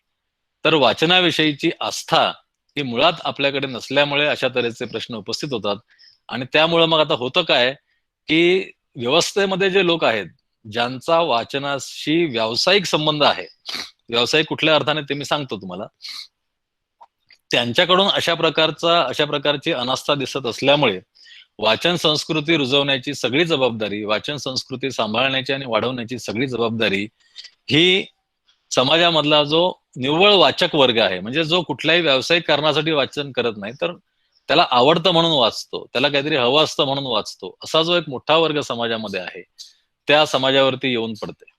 महाराष्ट्रात तसं काहीसं झालेलं आहे. महाराष्ट्रामध्ये आज जी वाचन संस्कृती टिकून आहे ती वाचन संस्कृती केवळ अशा ज्याला आपण हौशी वाचक असं म्हणू किंवा निव्वळ वाचक असं म्हणू अशा वाचकांमुळे टिकून आहे. सुशिक्षित किंवा भरपूर ज्ञान आणि विद्वत्ता मिळवलेले जे वाचक आहेत ते वाचन संस्कृतीला फारसं काही देऊ शकत नाहीत, पण जे साधे वाचक आहेत तेच आजची वाचन संस्कृती टिकवण्याचा प्रयत्न करतायत किंवा त्यांच्यामुळेच आजची वाचन संस्कृती जी काही असेल जशी काही असेल ती टिकून राहिलेली आहे असं आपण म्हणू शकतो. वाचन काय देतं माणसाला? आत्ताच गवसराने सांगितलं की वाचन हे फक्त पुस्तकांचं करायचं नसतं, वाचन हे आपल्या अवतीभोवतीच्या जीवनाचं पण करायचं असतं, अनुभवांचं करायचं असतं, निसर्गाचं करायचं असतं, आपल्या भौतिक परिस्थितीचं करायचं असतं, बरोबर आहे. पण एक लक्षात घ्या की हे वाचन करण्यासाठी म्हणजे असं सर्व पातळ्यांवरचं वाचन करण्यासाठी एक कौशल्य माणसाच्या मेंदूमध्ये विकसित व्हावं लागतं. ते म्हणजे अमूर्त कल्पनांचा विचार करणे. म्हणजे सर म्हटले तसं पूर आल्यानंतर काय काय होऊ शकतं आणि या पुराचे परिणाम त्या गावात, एखाद्या गावात पूर आल्यानंतर पुराची बातमी वाचल्यानंतर किंवा पुराचं दृश्य टीव्हीवरती पाहिल्यानंतर त्या पुराचे परिणाम गावातल्या लोकांच्या जीवनावर, शेतकऱ्यांच्या जीवनावर, मजुरांच्या जीवनावर कसे होऊ शकतात हे आपल्याला वाचता आलं पाहिजे, बरोबर आहे. पण हे वाचता आलं पाहिजे याचा अर्थ असा की आपल्याला त्या अमूर्त कल्पनांपर्यंत पोहोचता आलं पाहिजे, तशा प्रकारच्या कल्पना आपल्याला करता आल्या पाहिजेत. आणि हे भाषा वैज्ञानिकांनी सिद्ध केलेलं आहे की माणसाला अमूर्त कल्पना करण्याची एक काय म्हणूया त्याला क्षमता माणसाच्या मेंदूमध्ये ही भाषा निर्माण झाल्यानंतरच तयार झाली. म्हणजे मनुष्य प्राणी संस्कृतीच्या एका टप्प्यावर जेव्हा भाषा निर्माण करू शकला, भाषा वापरू लागला व्यवहारामध्ये, त्यावेळी त्याला अमूर्त कल्पना करणं शक्य झालं, करता यायला लागल्या, आणि मग त्याच्या भोवतालचं जे भौतिक जीवन होतं त्याच्या पलीकडे जाण्याचा तो प्रयत्न करायला लागला. अमूर्त कल्पना म्हणजे फक्त देव, ईश्वर आणि आत्मा या अमूर्त कल्पना नाहीत. दुःख ही सुद्धा अमूर्त कल्पना आहे, आनंद ही सुद्धा अमूर्त कल्पना आहे, करुणा ही सुद्धा अमूर्त कल्पना आहे. तेव्हा या कल्पनांपर्यंत पोहोचण्यासाठी म्हणून माणसाच्या मेंदूचा जो काही प्रवास व्हावा लागतो, माणसाच्या बौद्धिक आणि भावनिक जाणीवांचा जो काही विकास व्हावा लागतो, तो विकास हा भाषेच्या निर्मितीनंतर आणि भाषेच्या वापरानंतर मानवी जीवनात निर्माण झालेला आहे. आणि त्यामुळे भाषा ही एकंदर जीवनामध्ये अत्यंत महत्वाची आहे. भाषा आपण आपल्याला हे माहिती आहे की भाषा आपण याच्यासाठी संप्रेषणासाठी वापरतो, कम्युनिकेशनसाठी आपण भाषा वापरतो, पण त्याचबरोबर भाषा आपण जाणून घेण्यासाठी सुद्धा वापरतो. माझ्या मनात जे काही आहे ते सांगण्यासाठी तर मी भाषा वापरेनच, परंतु दुसऱ्या काही गोष्टी ज्या आहेत ज्या माझ्याकडे नाही आहेत त्यांच्याबद्दल जाणून घेण्यासाठी म्हणून मी भाषा वापरतो. आणि तिथे या दोन गोष्टी येतात, श्रवण आणि वाचन. आपली जी परंपरा होती, भारतीय परंपरा, ती श्रवणाची परंपरा होती, मौखिक परंपरा होती, आपल्याला माहिती आहे. जसं सर म्हणाले की पाडवा किंवा शिमगा किंवा श्रावणामध्ये वाचनाच्या अनेक परी होत्या. त्या वाचनाच्या परींमध्ये प्रत्यक्ष वाचनामध्ये सहभागी असणारी एखादीच व्यक्ती असायची, आणि बाकी लोक कोण असायचे तर ते श्रोते असायचे, ते श्रवण करायचे. भाषा ही श्रवणाच्या माध्यमातून अधिकाधिक लोकांपर्यंत पोहोचायची. ते सुद्धा एक प्रकारचं वाचनच होतं. लिपी नव्हती, लिपीचा उपयोग न करता केलेलं वाचन म्हणजे श्रवण. भाषा फक्त ऐकली जाते आणि ती मेंदूच्या बुद्धीच्या पातळीवरती समजावून घेतली जाते, भावनेच्या पातळीवर तिचा आनंद लुटला जातो. हे श्रवण हे सुद्धा एक प्रकारचं वाचनच आहे. आणि म्हणून आपल्याकडे जसं इंग्रजीमध्ये वेल रेड असा शब्द आहे, ज्याचं खूप वाचन असतं, ज्याला खूप ज्ञान असतं, विद्वत्ता असते ज्याची, त्याला वेल रेड असं म्हणतात, वेल रेड पर्सन असं म्हणतात. मराठीमध्ये आपण त्याला बहुश्रुत व्यक्ती असं म्हणतो, ज्याने खूप काही ऐकलेलं आहे अशी व्यक्ती म्हणजे बहुश्रुत व्यक्ती. हा परंपरेतनं आलेला शब्द आहे, आणि आपली परंपरा श्रवणाची असल्यामुळे, मौखिक परंपरा असल्यामुळे आपण बहुश्रुत असं त्या व्यक्तीला म्हणतो आहोत. पण एक लक्षात घ्या की जरी आपल्याकडे श्रवणाची परंपरा होती, आपल्याकडे ही श्रवणाची परंपरा होती, आणि आपल्याकडे प्रिंटिंग टेक्नॉलॉजी आल्यानंतर वाचनाची परंपरा निर्माण झाली. म्हणजे बहुसंख्य वाचक वाचायला कधी लागला तर छपाई सुरू झाली पुस्तकांची, आणि मुद्रित पुस्तकं यायला लागली. मोठ्यानं वाचणं गेलं, समुदायानं सामूहिकरित्या ऐकणं मागे पडलं, आणि मनातल्या मनात वाचन सुरू झालं, आणि अधिकाधिक लोक वाचू लागले. ही झाली वाचन परंपरेची सुरुवात आधुनिक काळामधली. पण त्याच्या मागे शेकडो वर्षांची एक श्रवणाची परंपरा होती, आणि ती तितकीच जिवंत होती, हे मी तुम्हाला या ठिकाणी सांगू शकेन. उदाहरणार्थ, जसं आता गवसर म्हटले की जर आपण मागे शोधायला गेलो तर आपल्याला मागेही वाचक सापडतील, हे अक्षरशः खरं आहे. आधुनिक काळात वाचनाची जी काही मीमांसा केली जाते, वाचनाविषयी अभ्यास करणारे समाजशास्त्रज्ञ आहेत, आणि त्यांनी जी काही मीमांसा केलेली आहे त्या मीमांसेला उतरेल अशा तऱ्हेचं श्रवण हे प्राचीन काळात किंवा मध्ययुगीन काळात आपल्याकडे केलं जायचं, असे भरपूर पुरावे विखुरलेले आहेत, फक्त ते आपल्याला शोधावे लागतील. आधुनिक काळामध्ये आपण वाचायला लागलो तिथे पहिल्यांदा व्यावसायिक वाचक निर्माण झाला, प्रोफेशनल रीडर ज्याला म्हणतात, आणि एक रीडर क्लास असं म्हणतात, रीडिंग क्लास असं म्हणतात, म्हणजे वाचक वर्ग असं म्हणतात समाजामध्ये, तो आधुनिक काळात तयार झाला. त्याला आपण व्यावसायिक वाचक असं का म्हणतोय ते लक्षात घ्या. आणि जे मगाशी गवसरांनी सांगितलं की त्या मेकॉले प्रणित शिक्षण व्यवस्थेच्या वाचनाविषयीच्या कल्पनेने नुकसान केलंय, ते कसं झालं ते आपण समजावून घेऊ शकतो. व्यावसायिक वाचक याचा अर्थ असा की शिक्षणाच्या माध्यमातून आपल्याकडे, इंग्रजी शिक्षणाच्या माध्यमातून, इंग्रजांनी सुरू केलेल्या शिक्षणाच्या माध्यमातून आपल्याकडे असा एक वाचक वर्ग तयार झाला की ज्याचं जीवन, ज्याचं व्यावसायिक जीवन, ज्याची उपजीविका, ज्याचं कार्यक्षेत्र हे वाचनाशी जोडलं गेलं.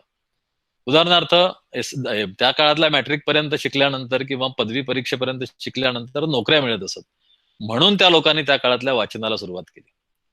शिक्षण घेताना वाचन करावंच लागतं, त्याशिवाय शिक्षण घेता येत नाही, म्हणजे ज्ञान मिळवता येत नाही, आणि हे ज्ञान मिळवल्याशिवाय आपल्याला नोकरी मिळत नाही. ही सांगड जेव्हा घातली गेली वाचनाची शिक्षणाशी, आणि शिक्षणाची नोकरीशी जेव्हा सांगड घातली गेली, तेव्हा व्यावसायिक वाचकाचा जन्म झाला. मग त्या काळात शिक्षकाची नोकरी होती, अगदी कोर्टात पट्टेदाराची, पट्टेवाल्याची आणि कारकुनाची नोकरी होती, न्यायाधीशाची नोकरी होती, वकिलाचा व्यवसाय होता, वकिलीचा. हे जे काही नवे नवे व्यवसाय त्या काळात निर्माण झाले, त्या व्यवसायाकरता किंवा तहसीलदार कचेरीमध्ये, कलेक्टर कचेरीमध्ये असणाऱ्या नोकऱ्या होत्या, महसूल खात्यामधल्या नोकऱ्या होत्या, यांचा संबंध वाचनाशी होता. तिथे त्या पदावर काम करणाऱ्या माणसाला प्रत्येक गोष्ट ही वाचनातून समजावून घ्यावी लागत असे, कायदे वाचनातून समजावून घ्यावे लागत असत, भूगोल वाचावा लागत असे, शेतीची माहिती घ्यावी लागत असे, पर्यावरणाची माहिती घ्यावी लागत असे. या सर्व माहितीचं माध्यम भाषा हे होतं आणि त्याचं प्रमुख साधन पुस्तक हे होतं, छापील पुस्तक. आणि त्यामुळे एक व्यावसायिक वाचक निर्माण झाला. आणि म्हणून जर का आपण 19व्या शतकातला वाचक बघितला तर तो सगळा ज्ञानाने झपाटलेला, ज्ञानाने प्रेरित झालेला, त्यासाठी मासिकं वाचणारा आणि पुस्तकं वाचणारा असा आपल्याला दिसतो बहुसंख्य वाचक. ते ज्ञान म्हणजे काय होतं? ते ज्ञान म्हणजे काही फार उच्च कोटीचं ज्ञान होतं असं नव्हे, तर शिक्षण घेत असताना बहुसंख्य लोक जे ज्ञान मिळवतात, जी माहिती मिळवतात, जी त्यांना नंतर नोकरी करण्यासाठी उपयोगी पडणार आहे, किंवा त्याच्या पलीकडचं थोडंसं आणखी वरच्या दर्जाचं वाचन म्हणजे हा समाज कसा आहे, आपल्या परंपरा काय आहेत, आपला धर्म म्हणजे काय, याबद्दलचं वाचन. अशा तऱ्हेचं ज्ञानकेंद्री वाचन हे 19व्या शतकात आपल्याला दिसतं.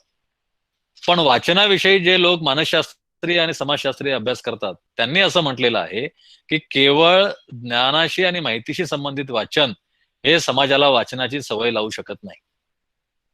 समाजामध्ये वाचन संस्कृती निर्माण होण्यासाठी पहिल्यांदा वाचनाविषयीची आवड निर्माण व्हायला लागते, आणि त्यानंतर वाचनाची ही जी आवड आहे, म्हणजे वाचन करण्याची आवड आहे, त्याच्यामध्ये एक टेस्ट, एक अभिरुची विकसित व्हायला लागते. ती झाल्यानंतर मग खऱ्या अर्थानं वाचन संस्कृती निर्माण होते. आणि ही वाचनाची सवय कशी लागते याचा अभ्यास आपल्याकडे कोणी न केल्यामुळे आज आपल्याकडे वाचन संस्कृती मागे पडते, वाचक वर्ग नवीन तयार होत नाहीये, किंवा असे जे काही ओरड दिसते ती त्याच्यामुळे निर्माण झालेली आहे. कारण वाचनाची सवय लागणं आणि वाचनाची अभिरुची निर्माण होणं या दोन गोष्टींकडे आपण पुरेसं लक्ष दिलेलं नाहीये. वाचनाविषयी संशोधन करणारे लोक असं सांगतात की वाचनाची सवय ही जे वाचन केल्यानंतर आपल्या वेगवेगळ्या संवेदनांची पूर्तता होते, ते वाचन आपल्याला भावतं, ते वाचन आपल्याला आवडतं. आपल्या ज्या संवेदना असतात, ज्या भुकेलेल्या असतात मानव जातीच्या, त्या आपल्या वेगवेगळ्या इंद्रियांच्या सहाय्याने आपण त्या संवेदनांची पूर्ती करून घेत असतो. आपण ज्यावेळी चित्र पाहतो त्यावेळी आपण दृश्याच्या माध्यमातून, दृष्टीच्या माध्यमातून रंग, रेषा, आकार किंवा शिल्प पाहतो, त्यावेळी आकार हे आपण मिळवत असतो, आणि त्यातून आपल्या ज्या गरजा असतात, भावनिक गरजा, संवेदना तृप्त करण्याच्या, त्यांची पूर्तता आपण करून घेत असतो. आपण ज्यावेळी संगीत ऐकतो त्यावेळी आपण ध्वनीच्या माध्यमातून, आपण ध्वनीच्या संवेदनांच्या माध्यमातून आपल्या ज्या इच्छा असतात त्यांची पूर्तता करून घेत असतो, त्या प्रेरणांची आपण पूर्तता करून घेत असतो. तेच काम पुस्तकं करतात. पण पुस्तकं हे काम अमूर्त पातळीवर करतात, कारण भाषा ही एक अमूर्त व्यवस्था आहे. ज्यावेळी आपण झाड हा शब्द वाचतो त्यावेळी आपल्या डोळ्यासमोर झाड ही एक कल्पना, म्हणजे ते दृश्य उभं राहतं, पण ते आपण कल्पनेने निर्माण केलेलं दृश्य असतं. तेव्हा अमूर्त पातळीवर आपली कल्पनाशीलता वाढवण्याचं काम पुस्तकं करत असतात. आणि जी पुस्तकं अशा संवेदनांची तृप्ती करतात आपल्या, त्या पुस्तकांमुळे आपल्याला वाचनाची सवय लागते. वाचन हे लोकांच्या आवडीचं बनतं. म्हणून बघा, तुम्ही लहान मुलांना पुस्तकं कुठली आवडतात? त्यांना चित्रांची पुस्तकं आवडतात. चित्रांची पुस्तकं का आवडतात याचं कारण भाषेची जी अमूर्त संकल्पनांच्या पातळीवर जाण्याची क्षमता आहे ती तितकी त्या मुलांमध्ये विकसित झालेली नसते. ज्यावेळी आपण चित्र मुलांसमोर ठेवतो आणि चित्रांसोबत छापलेलं पुस्तक ठेवतो त्यावेळी त्या चित्रांमुळे भाषा वाचण्याची गोडी मुलांना लागते, कारण चित्रांमुळे त्यांच्या संवेदना जागृत होतात आणि मग त्या भाषेच्या माध्यमातून पूर्ण करून घेण्याची सवय त्यांना लागते, आणि नंतर हळूहळू बिनचित्रांची पुस्तकं ते वाचू लागतात. तेव्हा ही प्रोसेस आपण लक्षात घेतली, ही प्रक्रिया लक्षात घेतली, तर लहान मुलांना पुस्तकं वाचायला देणं किती आवश्यक आहे आणि कोणती पुस्तकं वाचायला देणं आवश्यक आहे हे समजणं किती आवश्यक आहे हे तुमच्या लक्षात येईल. आता हे नव्याने कळलं का? मी म्हणतो त्याप्रमाणे परंपरेतल्या लोकांना हे माहित नव्हतं का? आपल्याकडे जेव्हा केवळ श्रोते होते त्यावेळी त्या श्रोत्यांना ह्या गोष्टी कळत नव्हत्या का? जर आपण शोधलं तर याचं उत्तर आपले बरेच गैरसमज दूर करणारं असेल. म्हणजे काही गमतीशीर उल्लेख असे सापडतात. एक महानुभाव साहित्यामध्ये उल्लेख आहे की चक्रधरांच्या नंतर नागदेवाचार्य हे प्रमुख आचार्य बनले महानुभाव पंथाचे, आणि ते पैठणला राहत असत, आणि त्यांच्या अवतीभोवती सगळे महानुभाव पंथातले अनेक लेखक, कवी, भास्कर भट्ट बोरीकर, रघुनाथ पंडित ही सगळी मंडळी त्यांच्या सोबत होती, माहीम भट होता, हे सगळे आपल्या ओळखीची नाव आहेत.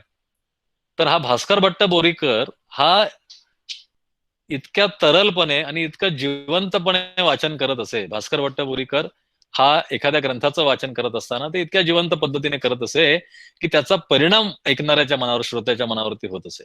आणि तो कसा होत असे तर नागदेवाचार्यांच्या शब्दात सांगायचं झालं तर ते म्हणतात की भास्कर भट्ट बोरीकर जेव्हा एखादा ग्रंथ वाचतो तेव्हा त्यातलं ते सगळं ते वर्णन वाचून माझं मन चंद्रमय होतं. नागदेवाचार्यांचे शब्द आहेत की माझं मन चंद्रमय होतं, आणि चंद्रमय होतं म्हणजे अतिशय हळवं बनतं, अतिशय भावनिक बनतं. आणि पुढे नागदेवाचार्य भास्कर भट्टाला काय म्हणाले की तू वाचत जाऊ नकोस, तुझ्यामुळे म्हणजे आम्ही हळवे बनतो, आम्ही भावविवश बनतो. आणि म्हणून त्यांनी भास्कर भट्टाला सांगितलं की तू माझ्यासमोर वाचत जाऊ नकोस. ही वाचनाची ताकद आहे. आणि ही ज्या अर्थी अशा प्रकारचा एक प्रसंग महानुभाव साहित्यामध्ये नोंदला गेलेला आहे, त्या अर्थी आपल्याला असं ठामपणे म्हणता येतं की ही वाचनाची ताकद ओळखून असणारा तो समाज होता. 100 लोक ऐकत होते आणि एकच वाचत होता म्हणून आपल्याकडे वाचन संस्कृती नव्हती असं आपल्याला म्हणता येणार नाही. जो ऐकत होता तो सुद्धा एक प्रकारे वाचतच होता, भाषेच्या माध्यमातून, ध्वनीच्या माध्यमातून. पण ते वाचन जिवंत करणारा वाचक इथे होता, किंवा कसं वाचल्यानंतर हे वाचन जिवंत होईल आणि श्रोत्यापर्यंत पोहोचेल याची प्रगल्भ जाण असणारा वाचक आपल्या परंपरेमध्ये होता. त्याची एक लिखित नोंद आपल्याला सापडली, पण अशा अनेक नोंदी असण्याची शक्यता आहे, आणि नोंदी नसल्या तरी असे वाचक असण्याची पण शक्यता आहे असं आपण म्हणू शकतो. तर ती जी वाचनाची ताकद आहे, ती जी वाचनाची गंमत आहे, ती हळूहळू या नव्या माध्यमात लोकांच्या लक्षात आली.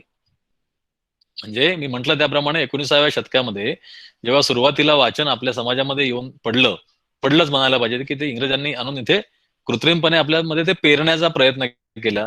छापलेली पुस्तकं आणि वाचन या दोन्ही गोष्टी आपल्यासाठी परक्या होत्या. आपल्याला ऐकणं हे जास्त स्वाभाविक होतं, आणि म्हणूनच पुस्तकं छापली गेल्यानंतर सुद्धा अनेक दशकं लोक ऐकतच असत, स्वतःहून वाचत नसत. त्यांनी एक वाचक नेमलेला असे, किंवा गावातले लोक एकाला पुस्तक वाचायला सांगत आणि बाकीचे लोक ऐकत, कारण ती ऐकण्याची सवय झालेली होती. तर ऐकण्याची सवय होणं याचा अर्थ केवळ अडाणीपणा आहे, निरक्षर आहे म्हणून ऐकावं लागत होतं असं नव्हे. ऐकण्याची गोडी आणि ऐकण्यातला जिवंतपणा हा आपल्या परंपरेमध्ये होता, आणि त्यामुळे ऐकण्यावर जास्त भर होता. हे जाऊन नवीन वाचन ज्यावेळी इथं रुजायला लागलं, त्यावेळी सुरुवातीला ते केवळ व्यावसायिक वाचन होतं, केवळ नोकरी मिळण्यापुरतं, केवळ ज्ञान मिळण्यापुरतं वाचन होतं. पण लवकरच वाचकांच्या असं लक्षात काही म्हणजे जे वाचणारे लोक होते त्यांच्या असं लक्षात आलं की आपली भूक फार मोठी आहे, आणि या नव्या माध्यमातून आपल्याला बऱ्याच गोष्टी मिळाल्या पाहिजेत. आणि तिथून मग वाचनाच्या वेगवेगळ्या अवस्था सुरू झाल्या. जसं आपण जर त्या काळातल्या लोकांची आत्मचरित्र आणि चरित्र वाचली, म्हणजे आपण दादोबा पांडुरंग किंवा बाळशास्त्री जांभेकरांपासून तर अगदी महर्षी विठ्ठलरामजी शिंदे आणि बाबासाहेब आंबेडकर यांच्यापर्यंत अनेकांच्या आत्मचरित्रांमध्ये आपल्याला वाचनाविषयीच्या चरित्रांमध्ये आणि आत्मचरित्रांमध्ये वाचनाविषयीच्या नोंदी आहेत.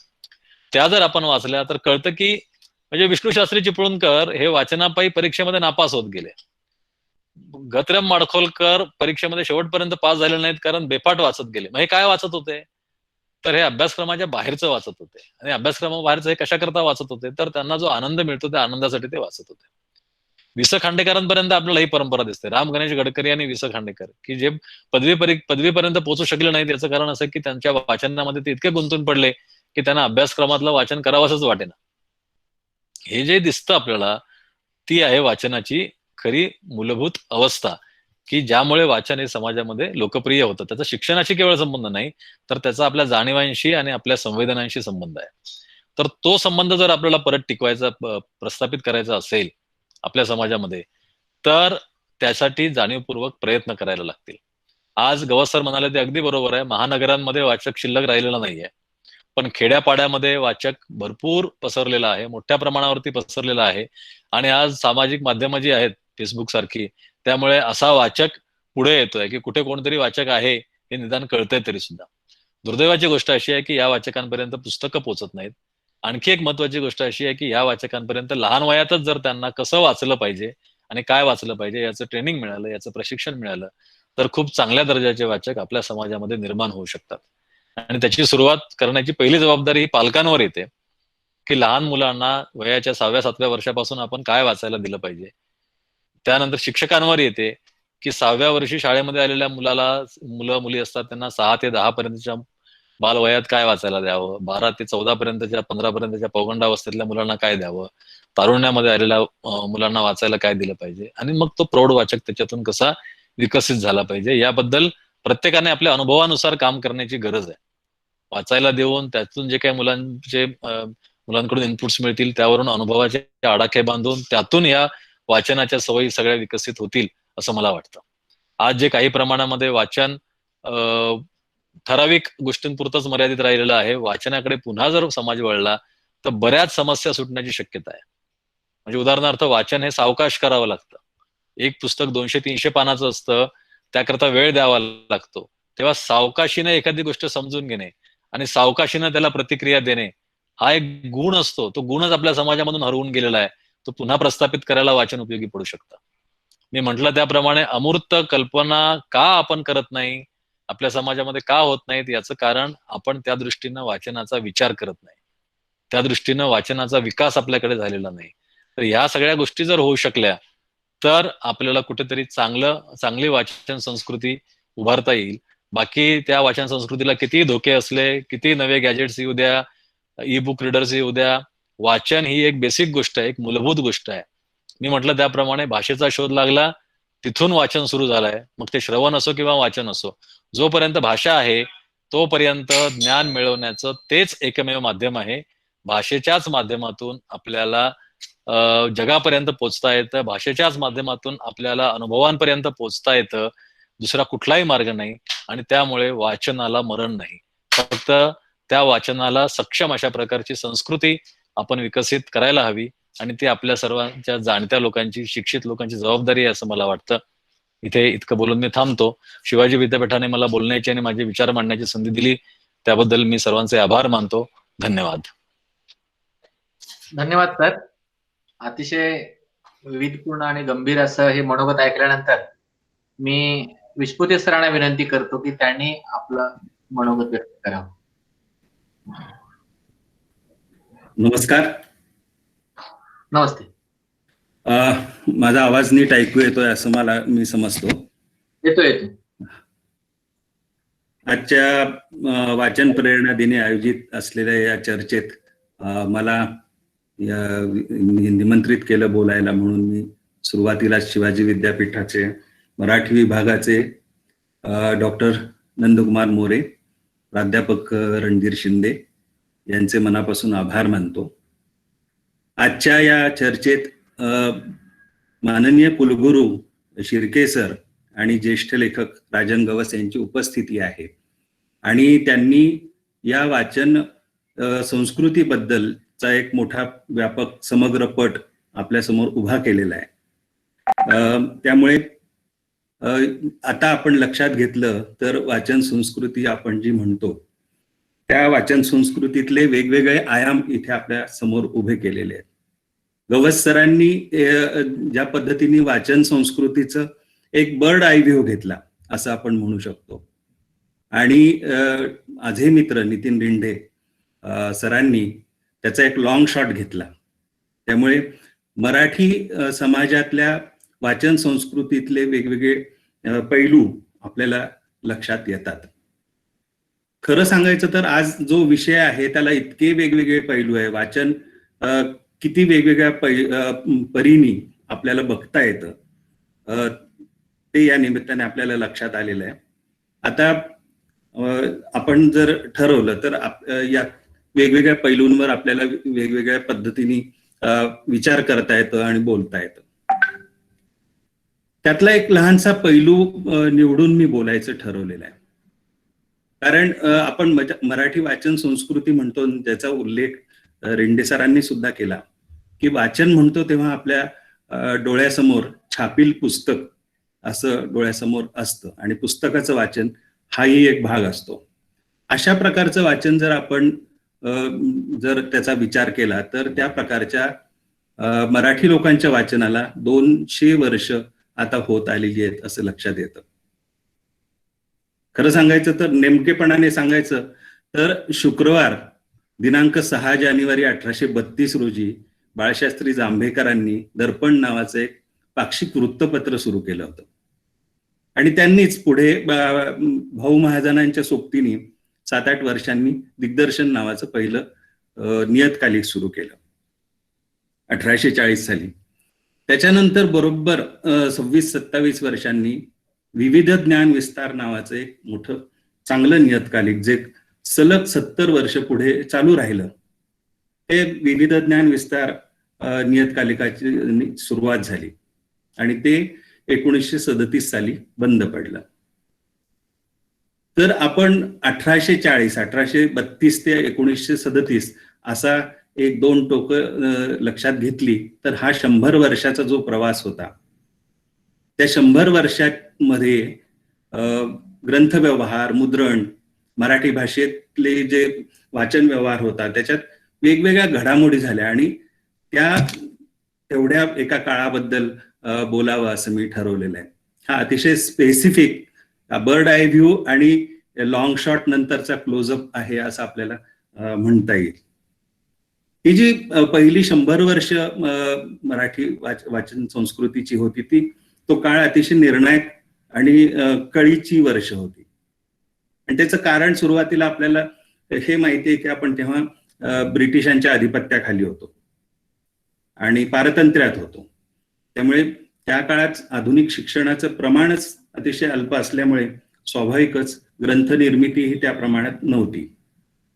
पण असं झालं होतं की त्याच दरम्यान मुंबई इलाख्यात मुंबई विद्यापीठातून पहिली जी पदवीधर पिढी पुढे आली किंवा एल्फिन्स्टन इन्स्टिट्यूट मधले विद्यार्थी शिकून बाहेर पडले, हे अतिशय विद्वान आणि व्यासंगी अशी तरुण मंडळी होती. या विद्याविभूषित लोकांमध्ये आपल्याला लक्षात येईल की मंडलिकांसारखं नाव होतं, भास्कर पाळंदे होते, माडगावकर होते, गोविंद नारायण माडगावकर होते, आत्माराम पांडुरंग, न्यायमूर्ती रानडे आणि भांडारकर, डॉक्टर सखाराम अर्जुन अशी बरीच नावं आपल्याला सांगता येतील. ही सगळी मंडळी ज्यांनी पुढच्या काळात मराठीत महाराष्ट्रात सामाजिक, राजकीय आणि सांस्कृतिक क्षेत्रात धुरीणत्वच केलं आपल्याला आणि खूप मोठं काम केलं हे लक्षात येतं. हा जो 19व्या शतकातला क्रुशल काळ आपल्याला म्हणता येईल तो होता. त्याची तुलना आपल्याला युरोपातल्या ज्ञानोदयाच्या काळानंतरच्या काळाशी करता येईल. ज्ञानोदयानंतर सुरुवातीची ज्ञानाची जी संकल्पना होती, ज्ञान म्हणजे काय ते एन्सायक्लोपीडिक असलं पाहिजे. आता दोन्ही व्याख्यानांमध्ये आपल्याला लक्षात आलं की वाचन हे एकाच प्रकारचं नसतं. तुम्हाला जग आणि जगणं समग्रतेने समजून घ्यायचं असेल तर अनेक गोष्टींचं तुम्हाला वेगवेगळ्या पातळ्यांवर वेगवेगळ्या रूपाने वाचन करायला लागतं. ज्ञानोदयानंतरची जी ज्ञानाची कल्पना होती त्यात हेच मांडलं होतं की एन्सायक्लोपीडिक म्हणजे सर्वसंग्राहक, म्हणजे त्यात भूगोल आलं, इतिहास आला, विज्ञान आलं, वाङ्मय आलं, अशा अनेक गोष्टी एका धाग्यात गुंफणं म्हणजे एन्सायक्लोपीडिक ज्ञान. आणि जेव्हा पाश्चिमात्य ज्ञान आणि संस्कृतीशी जो परिचय ह्या नव्या धुरीण वर्गाला झाला होता ते त्यांना आपल्या आसपासच्या लोकांना सांगण्याची, आपल्या देशबांधवांना सांगण्याची आणि ते ज्ञान खुलं करण्याची घाई झाली होती. गंमत म्हणजे याच ही जी मंडळी मी सांगितली मुंबई इलाख्यातली आणि पुणे इलाख्यातली आणि महाराष्ट्रात इतर वेगवेगळ्या ठिकाणी वेगवेगळे लोक असंच काम करत होते. या लोकांनी 1850 साली 19व्या शतकाच्या बरोबर मध्याला मराठी ज्ञानप्रसारक नावाचं एक मासिक सुरू केलं.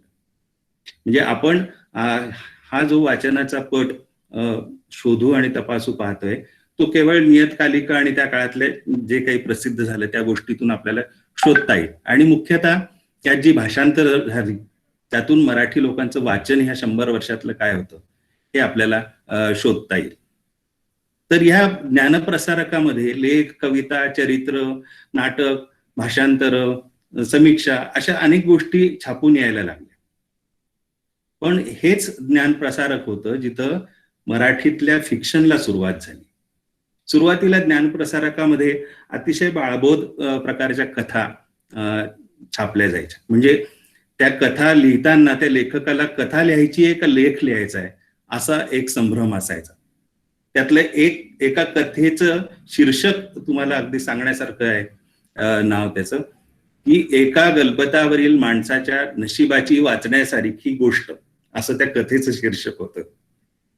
त्यानंतर त्याच मासिकात नवलकथा ज्याचा नॉव्हेलशी संबंध जोडला जातो खूपदा त्या नवलकथा प्रसिद्ध झाल्या. या नवलकथा काय होत्या तर त्या रहस्य कथा होत्या आणि त्या सरळ सरळ एडगर ॲलन पो या अमेरिकन लेखकाच्या कथांवरून घेतलेल्या होत्या. त्या उघडपणे दिसत होतं की त्या रूपांतरित कथा आहेत पण त्यांना पेहराव मराठी होता, त्यांची नावं मराठी होती आणि आसपासचा परिसर आणि स्थळ हे सगळं मराठी करून त्यात सांगितलेलं होतं.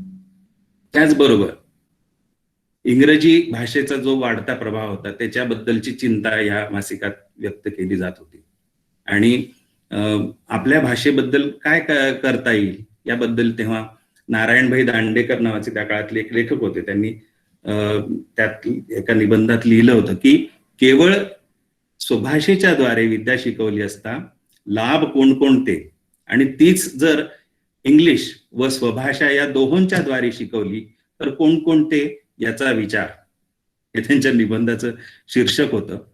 अशा वेगवेगळ्या प्रकारे त्या काळात त्या मासिकात विचार केला जात होता आणि हे मराठी वाङ्मय लेखनातल्या जी सुरुवातीची धडपड होती त्यातल्या ह्या खुणा आहेत. त्यामुळे त्याचं नक्कीच मोल आहे. मेकॉलेचा उल्लेख गवस सरांनी केला. त्या काळात त्याच्या आधी माउंट स्टुअर्ट एल्फिन्स्टन हा मुंबई इलाख्याचा गव्हर्नर होता आणि त्यांनी अभियांत्रिकी असेल, वैद्यकशास्त्र असेल, असे वेगवेगळे कोर्सेस तेव्हा होते. त्याचं सगळ्यांचं शिक्षण मराठीतून द्यायला सुरुवात केली होती आणि मराठी समाजाला त्याच्यामुळे एका वेगळ्या प्रकारच्या आधुनिक मूल्यांचा परिचय झालेला. दुसरीकडे त्याच वेळेला वेगवेगळी नियतकालिकं सुरू झालेली होती. म्हणजे दर्पण होतं, प्रभाकर होतं, दिग्दर्शन, ज्ञानोदय, ज्ञानप्रकाश, इंदू प्रकाश, विविध ज्ञानविस्तार अशी ती नियतकालिक होते आणि त्यात गुंजीकरांसारखे लेखक होते, बाळशास्त्री जांभेकर, भाऊ महाजन, लोकहितवादी असे वेगवेगळे लेखक स्त्री शिक्षणावर लिहित होते, धर्मांतरावर लिहित होते, जातीभेद आणि लोकशाही, राज्यकर्त्यांद्वारे कसे अत्याचार आपल्यावर केले जातात आणि शोषण केलं जातं याच्यावर वेगवेगळ्या विषयांवर आपली मतं मांडत होते. एल्फिन्स्टननी नंतर काय केलं की ही जी मराठीतून शिकवण्याची जी सवलत होती ती काढून टाकली. अनेक लोकांनी त्याच्यावर दाबच आणला होता. त्यामुळे मराठी विद्यापीठातूनच बाद झाली. त्याची कारणं दिली गेली की ही काही संस्कृत किंवा फारसी अशा भाषांसारखी प्रगत भाषा नाहीये किंवा अर्वाचीन पाश्चिमात्य भाषेसारखी सुद्धा त्याच्यात ती प्रगत नाहीये. दुसरं कारण हे दिलं गेलं की विद्यार्थी विद्यापीठात शिकतायत पण त्यांना मराठीत पुस्तकच उपलब्ध नाहीये. मराठी एकूण वाचन संस्कृतीसाठी आणि मराठी वाङ्मयासाठी हे अतिशय मोक्याचं आणि कळीचं असं वळण होतं. याच्यानंतर अनेक लोक इरेला पेटल्यासारखे प्रयत्न करू लागले. विशेषतः न्यायमूर्ती रानडेंनी हे काम अतिशय मनावर घेतलं आणि खूप लोकांना ग्रंथलेखनासाठी त्यांनी त्या काळात उद्युक्त केलं.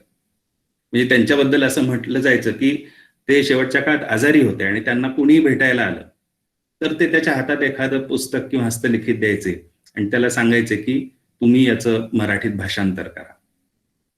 त्याच्यात खूप त्यांनी भाषांतरित ग्रंथ केले, खूप वर्ष हा प्रकल्प राबवला आणि 30 वर्षानंतर त्यांनी त्याच्यावर एक मोठा अहवाल, एक मोठा लेख लिहिला, मराठी वाङ्मयाची अभिवृत्ती, एक टिपण या नावाने.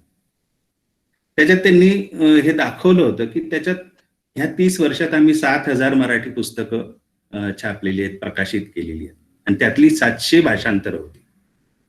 ही भाषांतरं संस्कृतमधून होती, इंग्रजीतून होती, शेक्सपियरची खूप नाटकं त्या काळात झाली मराठीत, कथासारित सागर आणि कादंबरी यांचं मराठी भाषांतर झालं. इंग्रजीतल्या लिटन सारखे, स्कॉट सारखे लोक त्यांच्या कादंबऱ्या मराठीत आल्या, रेनॉल्ड सारख्यांच्या कादंबऱ्या मराठीत आल्या, बोकॅशिओ, ड्युमा यांच्या साहित्यकृती आल्या आणि स्पेन्सर, मॅक्सम्युलर, मिल, बेकन, सिसिरो हे तत्वज्ञानातले जे त्यांचं साहित्य होतं ते पण मराठीत आलं. त्याचबरोबर ग्रँडफ सारख्यांचं इतिहासविषयक लेखन होतं. बाळशास्त्री जांभेकरांनी मरेचा जो हिस्ट्री ऑफ इंडिया ग्रंथ होता त्याचं मराठी भाषांतर केलं होतं. इतकं एकाच वेळेला त्या काळात प्रकाशित आणि निर्मित होत होतं. हा काळ रेनेसान्सच्या, युरोपातल्या रेनेसान्सच्या काळाची अगदी सारखा असा काळ होता. पृथ्वीवरील अपरिमित ज्ञानाच्या खजिन्याची अजब किल्ली म्हणजे इंग्लिश भाषा आमच्या हाती आली असं विशी खरेंनी तेव्हा एका नियतकालिकात लिहिलेलं होतं. हे सगळं निर्माण होत होतं, साहित्य निर्मिती जी होत होती, भाषांतर होती, ह्याच्या पाठीमागच्या प्रेरणा नितीन रिंडे सरांनी पण त्यांच्या व्याख्यानात सांगितल्या. त्याच्या प्रेरणा एकतर ज्ञान आणि हे होतच, पण आपल्या देशबांधवांना अनेक गोष्टींची माहितगारी व्हावी यासाठी सुद्धा होते. राभी गुंजीकर जे विविध ज्ञान विस्ताराचे पहिले संपादक होते आणि मोचनगड ही मराठीतल्या जी पहिली कादंबरी समजली जाते त्याचे लेखक, त्यांनी आम्ही हे का करतो याचं कारण सांगताना म्हटलंय की मुंबई इलाख्यात सरकार सालीना सुमारे 17 लक्ष रुपये खर्च करून विद्यार्थ्यांना 70,000 विद्यार्थ्यांना ज्ञानामृत देतं. अशा सुशिक्षित वर्गाच्या कल्याणार्थ आणि विश्रांतीस्तव हा आम्ही कार्याला सुरुवात केली आहे. आणि नीतिवादाचे आणि व्यावहारिक गद्यात्मक भाषा सुधारून लोकांच्या ठायी अभिरुची प्राप्त करून देण्यासाठी स्त्री पुरुषांसाठी आम्ही हे काम सुरू केलंय असं गुंजेकरांनी म्हटलं. हे अतिशय व्यासंगी गृहस्थ होते, म्हणजे त्यांना संस्कृत आणि इंग्रजी येतच होतं, पण शिवाय उर्दू, कानडी, गुजराती या भाषा सुद्धा त्यांना येत होतं. त्यांनी शाकुंतलचं भाषांतर केलं. शेक्सपियरच्या रोमिओ ज्युलियटचं रोमकेतू विजया या नावाने एक भाषांतर केलं होतं. शेक्सपियरची तर प्रचंड वेगवेगळी नाटकं त्या काळात मराठीत येत होती. म्हणजे गोपाळ गणेश आगरकरांनी जेव्हा हॅमलेटचं भाषांतर केलं विकार विलसित नावानं, त्याच वेळेला गोवा कानिटकरांनी सुद्धा त्याच हॅमलेटचं वीरसेन नावाने एक भाषांतर केलं. कृष्णाजी गाडगिळांनी भुरळ नावाने कॉमेडी ऑफ एरर्सचं भाषांतर केलं. आनंदराव बर्वे यांनी हिम्मत बहादर या नावाने शेक्सपियरच्या एका नाटकाचं भाषांतर केलं. हे जे बर्वे होते त्यांनीच नंतर मेडोज टेलरच्या कन्फेशन्स ऑफ अ ठग याचं एका ठगाची जबानी या नावाने भाषांतर केलेलं आहे. त्या काळात कोणत्या प्रकारचं साहित्य प्रकाशित होत होतं या नियतकालिकांमधून, त्याबद्दल भवाळकर, भवाळकर नावाचे लेखक त्या काळातले असं म्हणतात की भाषाशुद्धी आणि चतुरस्त्रपणा वाढवणारी माहिती, वाचकास बहुश्रुत करण्याची जिज्ञासा याला पोषक असलेलं ज्ञानाचं क्षेत्र किती वाढलंय. परदेशी वाङ्मयाच्या क्षेत्रात आदर्श ग्रंथ कोणत्या स्वरूपाचे आहेत, जगाचा इतिहास आणि व्यवहार कसा चाललाय, आपली कोती दृष्टी आणि बुद्धी व्यापक कशी होईल इत्यादी उदार व पुरोगामी धोरण मोठ्या दक्षतेने सांभाळलेले असे हे सगळं साहित्य देताना खूप नियतकालिक त्या काळात सुरू झालेली होती. त्यातली प्रमुख आपल्याला सांगता येतील ती मासिक मनोरंजन होतं, चित्रमय जगत, निबंध चंद्रिका, केरळ कोकिळ, याच्यातनं पण खूप वेगवेगळी भाषांतरं येत होती. कादंबरी, कल्पद्रुम आणि मकरंद या नियतकालिकांमधून बऱ्याच बंगाली आणि हिंदी कादंबऱ्या आल्या. राजवाडेंनी भाषांतर नावाचं एक नियतकालिक सुरू केलं होतं आणि त्यातून पाश्चिमात्य भाषांमधली पण भाषांतरं येत होती. त्याचबरोबर संस्कृत आणि फारसीतले श्रेष्ठ ग्रंथाचे तर्जुमे पण ते त्यात प्रकाशित करत होते. त्यात त्यांनी तत्वज्ञान विषयक अनेक संहिता प्रकाशित केल्या होत्या. फेरिस्ता, इने अकबरी, शांकर भाष्य, तर्क भाषा यासारखे संहिता पण त्यांनी भाषांतर या त्यांच्या मासिकातून प्रकाशित केल्या होत्या. 19व्या शतक म्हणजे 20व्या शतक जेव्हा सुरू झालं तेव्हा पहिलं जे पावशतक होतं ते मासिक मनोरंजनचं होतं. यातही वेगवेगळ्या प्रकारचे दर्जेदार लेखक लिहित होते, पण त्यात वैशिष्ट्यपूर्ण म्हणजे त्यात अमर कोटणीस, डॉक्टर कोटणीस जे होते त्यांच्या सहकार्याचे निबंध लिहून घेतले जायचे किंवा चार्ली चॅपलिनचं लेखांचं भाषांतर त्याच्या केलं जायचं. कम्युनिझम म्हणजे कम्युनिस्ट नीती म्हणजे काय, किंवा अमेरिकन साम्राज्य अदृश्य रीतीने कसं चालतं, अशा वेगवेगळ्या विषयांवर त्यात लिहिलं जायचं.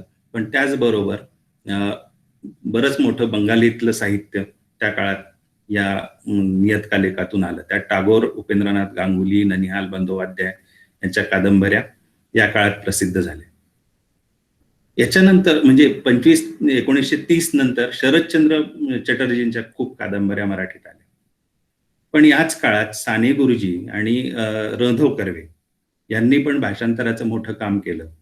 साने गुरुजींनी तर विविध पाश्चिमात्य लेखकांच्या कृतींचे अनुवाद केलेच, पण त्यांनी गांधीजींची दिल्ली डायरी सुद्धा मराठीत भाषांतरित केली. कर्वे, रधो कर्वे हे काही काळ शिक्षणासाठी फ्रान्समध्ये होते, त्यामुळे त्यांना फ्रेंच भाषा अवगत होती.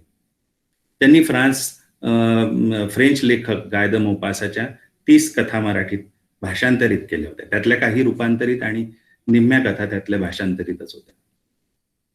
तर मराठीत वेगवेगळे साहित्य प्रकार तेव्हा जे सुरुवातीला आले, त्या सगळ्याचं श्रेय आपल्याला या भाषांतराला द्यायला लागेल, या भाषांतरित साहित्याला द्यायला लागेल. हे खऱ्या अर्थानं भाषांतराचं योग होतं. आधीची आपली भाषा अत्यंत ग्रांथिक आणि कृतक वाटणारी होती, पण भाषांतर यायला लागल्यानंतर जेव्हा निबंध आले किंवा नाटकाची भाषांतर आली किंवा लिखित आणि कथित या भाषेतला भेद आपल्याला या साहित्याने लक्षात आणून दिला. भाषा डौलदार आणि सहज आणि नित्याची कशी व्हायला लागेल हे भाषांतरातून आपल्याला कळलं. शेवटून फक्त आता एक मला वेळ कितपत आहे हे मला ध्यानात येत नाही, पण मला वाटतं की लवकर कार्यक्रम लवकर संपवायला लागेल. शेवटून फक्त एक उदाहरण फक्त तुम्हाला सांगतो आणि थांबतो, आणि तोही ते भाषांतरित कादंबरीबद्दलच आहे. 1813 साली जेन ऑस्टिनची प्राईड अँड प्रेज्युडिस ही कादंबरी मराठीत जी भाषांतरित झाली ती अतिशय प्रसिद्ध लोकप्रिय कादंबरी होती. ती बरोबर 1713 साली 18व्या शतकात ती प्रकाशित झाली होती. कृष्णाजी केशव गोखले या गृहस्थांनी या कादंबरीचं भाषांतर केलं. त्या भाषांतराचं शीर्षक होतं आजपासून 50 वर्षांनी. हा जो रोमॅन्टिक फिक्शन प्रकारातल्या या कादंबरी जी होती ती तिथल्या भाषेमुळे खूप लोकांमध्ये लोकप्रिय होती. म्हणजे मेपू रेगेंनी आठवण लिहिली आहे की ते वर्षातून 2दा तरी ही कादंबरी वाचायचे, आणि असं अनेकांनी या कादंबरीबद्दल लिहिलेलं आहे. हा जो भाषांतर करता होता तो या कादंबरीच्या एवढा प्रेमात होता, आणि कादंबरीच्या प्रेमात यासाठी होता की कादंबरीत असं दिसतं आपल्याला की आपल्या पार्टनर्स, जीवन साथीदार आपल्याला निवडता येतात. मिश्र समाज पद्धती आहे, म्हणजे स्त्री पुरुष परस्परांमध्ये मिसळू शकतात सार्वजनिक ठिकाणी. अशा अनेक गोष्टी होत्या आणि त्यांनी तो अत्यंत प्रभावित झालेला होता. त्यांनी असं लिहिलंय की 100 वर्षापूर्वी या सगळ्या गोष्टी तिकडं होत्या आणि आज 100 वर्षानंतरही भारतात ते शक्य दिसत नाही. त्यामुळे या सगळ्या गोष्टी आपल्या समाजात जेवढ्या लवकर येतील तो आपला सुदीन. आणि त्यांची अपेक्षा होती की 50 वर्षानंतर, हे कादंबरीचं भाषांतर प्रसिद्ध झाल्यानंतर 50 वर्षांनी म्हणजे 1960च्या दरम्यान अशी एक स्थिती भारतात येईल, म्हणून या भाषांतरित कादंबरीचं नाव मी आजपासून 50 वर्षांनी असं ठेवलेलं आहे. तर हे करताना त्यांनी त्या पूर्ण कादंबरीला मराठी साज दिलेला होता. म्हणजे पात्र आणि ठिकाणं सगळी मराठी केलेली होती. एलिझाबेथ बेनेट होती जी मूळची नायिका, तिचं नाव तारा केलं. त्यातला जो हिरो आहे डार्सी, त्याचं भैयासाहेब बिनीवाले असं त्या संस्थानिक त्याला करून टाकलं. नेदरफील्डचं त्यांनी आनंद भुवन, म्हणजे सांगली कोल्हापूरच्या जवळचा भाग असं त्यांनी त्यात चित्रित केलेलं आहे. आणि लंडनचं त्यांनी मुंबई केलं. हे सगळे किरकोळ बदल त्यांनी फक्त केले, पण 550 पानांची कादंबरी भाषांतरित केल्यानंतर त्यांनी जी प्रस्तावना लिहिली आणि त्यानंतर जी चर्चा अनेकांनी केली, कारमित्रांनी त्याच्यावर लिहिलं, त्यावरून एक लक्षात येतं की तत्कालीन युरोपियन आधुनिकता होती, त्याचं स्वप्न सुद्धा आपण तेव्हा पाहायला लागलो होतो. आणि त्यातून आपल्याला स्वातंत्र्याची आणि आधुनिकतेच्या आणि नवतेच्या मूल्यांची आपल्याला आस लागलेली होती. हाच जो काळ होता तेव्हा महात्मा फुले सुद्धा थॉमस पेन बद्दल लिहित होते. वीरा शिंदेची रोजनिशी प्रसिद्ध होत होती. केळुस्कर अतिशय कष्टानं व्यासंग वाढवत महत्वाचे ग्रंथ लिहित होते. सयाजी राजांच्या ग्रंथमालेत उत्तमोत्तम ग्रंथ तेव्हा प्रकाशित होत होते. दुसरीकडे राजाराम शास्त्री आणि राजवाड्यांचं संशोधन चालू होतं आणि त्यांचं लेखन पुढे येत होतं. हे सगळं पाहताना लक्षात येतं की, आणि प्रश्नही पडतो की तेव्हा या सगळ्या लोकांना एवढं मोठं संदर्भ साहित्य गोळा करायला, पुस्तकं गोळा करायला किती कष्ट पडले असतील. तेव्हा ग्रंथालय तर पुरेशी नव्हतीच, दळणवळणाची साधनं नव्हती, ट्रेन आणि मोटार गाड्या एवढ्या काही सोयीच्या आणि लगेच मिळतील अशा नव्हत्या. टाईपरायटर तर सोडाच, पण संगणक तर सोडाच, पण टाईपरायटर पण नव्हतं. इंटरनेट, आज ज्या सगळ्या गोष्टी आपल्याला उपलब्ध आहेत, इंटरनेट आहे, गुगल आहे, अत्याधुनिक गॅजेट्स आणि साधन आहेत, हे सगळं नसताना त्यांनी प्रचंड मोठं काम केलं. म्हणजे विविध ज्ञान विस्तार आणि इतर नियतकालिकातले छोटे छोटे 40 पानांचे लेख जरी बघितले तर त्यात संदर्भ सगळे पाश्चिमात्य आणि आपल्या पौर्वात्य भारतीय विचारवंतांचे, प्राचीन विचारवंतांचे सुद्धा सापडतात. तर आपल्याला याचा विचार करायला लागतो, कारण हे सगळं आता आपल्याला सोयी सुविधा आहेत, तर वाचन संस्कृती कशी वाढवायची आहे, आत्ताचं जे चित्र आपल्याला आशादायक वाटत नाही ते बदलण्यासाठी आपल्याला काय करायला लागेल. विकासाचं मानक काही बुलेट ट्रेन्स किंवा बॉम्ब आपण किती चांगले बनवले हे नसतं, तर त्या समाजातला विकास, तिथं ग्रंथालय किती आहेत, वाचक किती आहेत आणि ग्रंथव्यवहार कसा आहे याच्यावरून आपल्याला मोजता येतो असं वाटतं. मला वाटतं मी वेळेत संपवावं म्हणून इथेच थांबतो. धन्यवाद. धन्यवाद सर. आज वाचन प्रेरणा दिनानिमित्त इथं उपस्थित असलेल्या सर्वांचे मी औपचारिक आभार मानतो. सर्वप्रथम शिवाजी विद्यापीठाचे माननीय कुलगुरू प्राध्यापक डॉक्टर DT शिर्के सर आमच्या विनंतीला मान देऊन उद्घाटक म्हणून उपस्थित राहिले, त्याबद्दल मी विभागाच्या वतीने सरांचे मनपूर्वक आभार मानतो. त्यानंतर आदरणीय गवस सर बीज भाष्य करण्यासाठी इथं उपस्थित राहिले, त्यांचेही मी विभागाच्या वतीने मनपूर्वक आभार मानतो. त्यानंतर आमचे मित्र डॉक्टर नितीन रिंडे सर आणि गणेश विस्पुते सर, दोघेही अतिशय अल्प कालावधीत आम्ही सांगून देखील तयार झाले आणि त्यांनी अतिशय अभ्यासपूर्ण अशी मांडणी केली. ही मांडणी जवळपास 1000हून अधिक लोक फेसबुक वरती बघतायत. त्यामुळे एक हे नवीन माध्यम असलं तरी या नवीन माध्यमामध्ये आपण सर्व देखील नवीन आहोत, तरी देखील व्यापक अशा पातळीवरती ही चर्चा आम्ही आता नेलेली आहे. या सर्व कामामध्ये आमच्या विद्यार्थ्यांनी, PhD करणाऱ्या, MPhil करणाऱ्या विद्यार्थ्यांनी, MA च्या विद्यार्थ्यांनी सर्वतोपरी सहकार्य ठेवलेलं आहे. तर सर्वांचे मी मराठी विभागाच्या वतीने मनपूर्वक आभार मानतो आणि मराठी विभागाचे प्रमुख प्राध्यापक रणधीर शिंदे सर यांच्या परवानगीने हा कार्यक्रम संपला असे जाहीर करतो. धन्यवाद.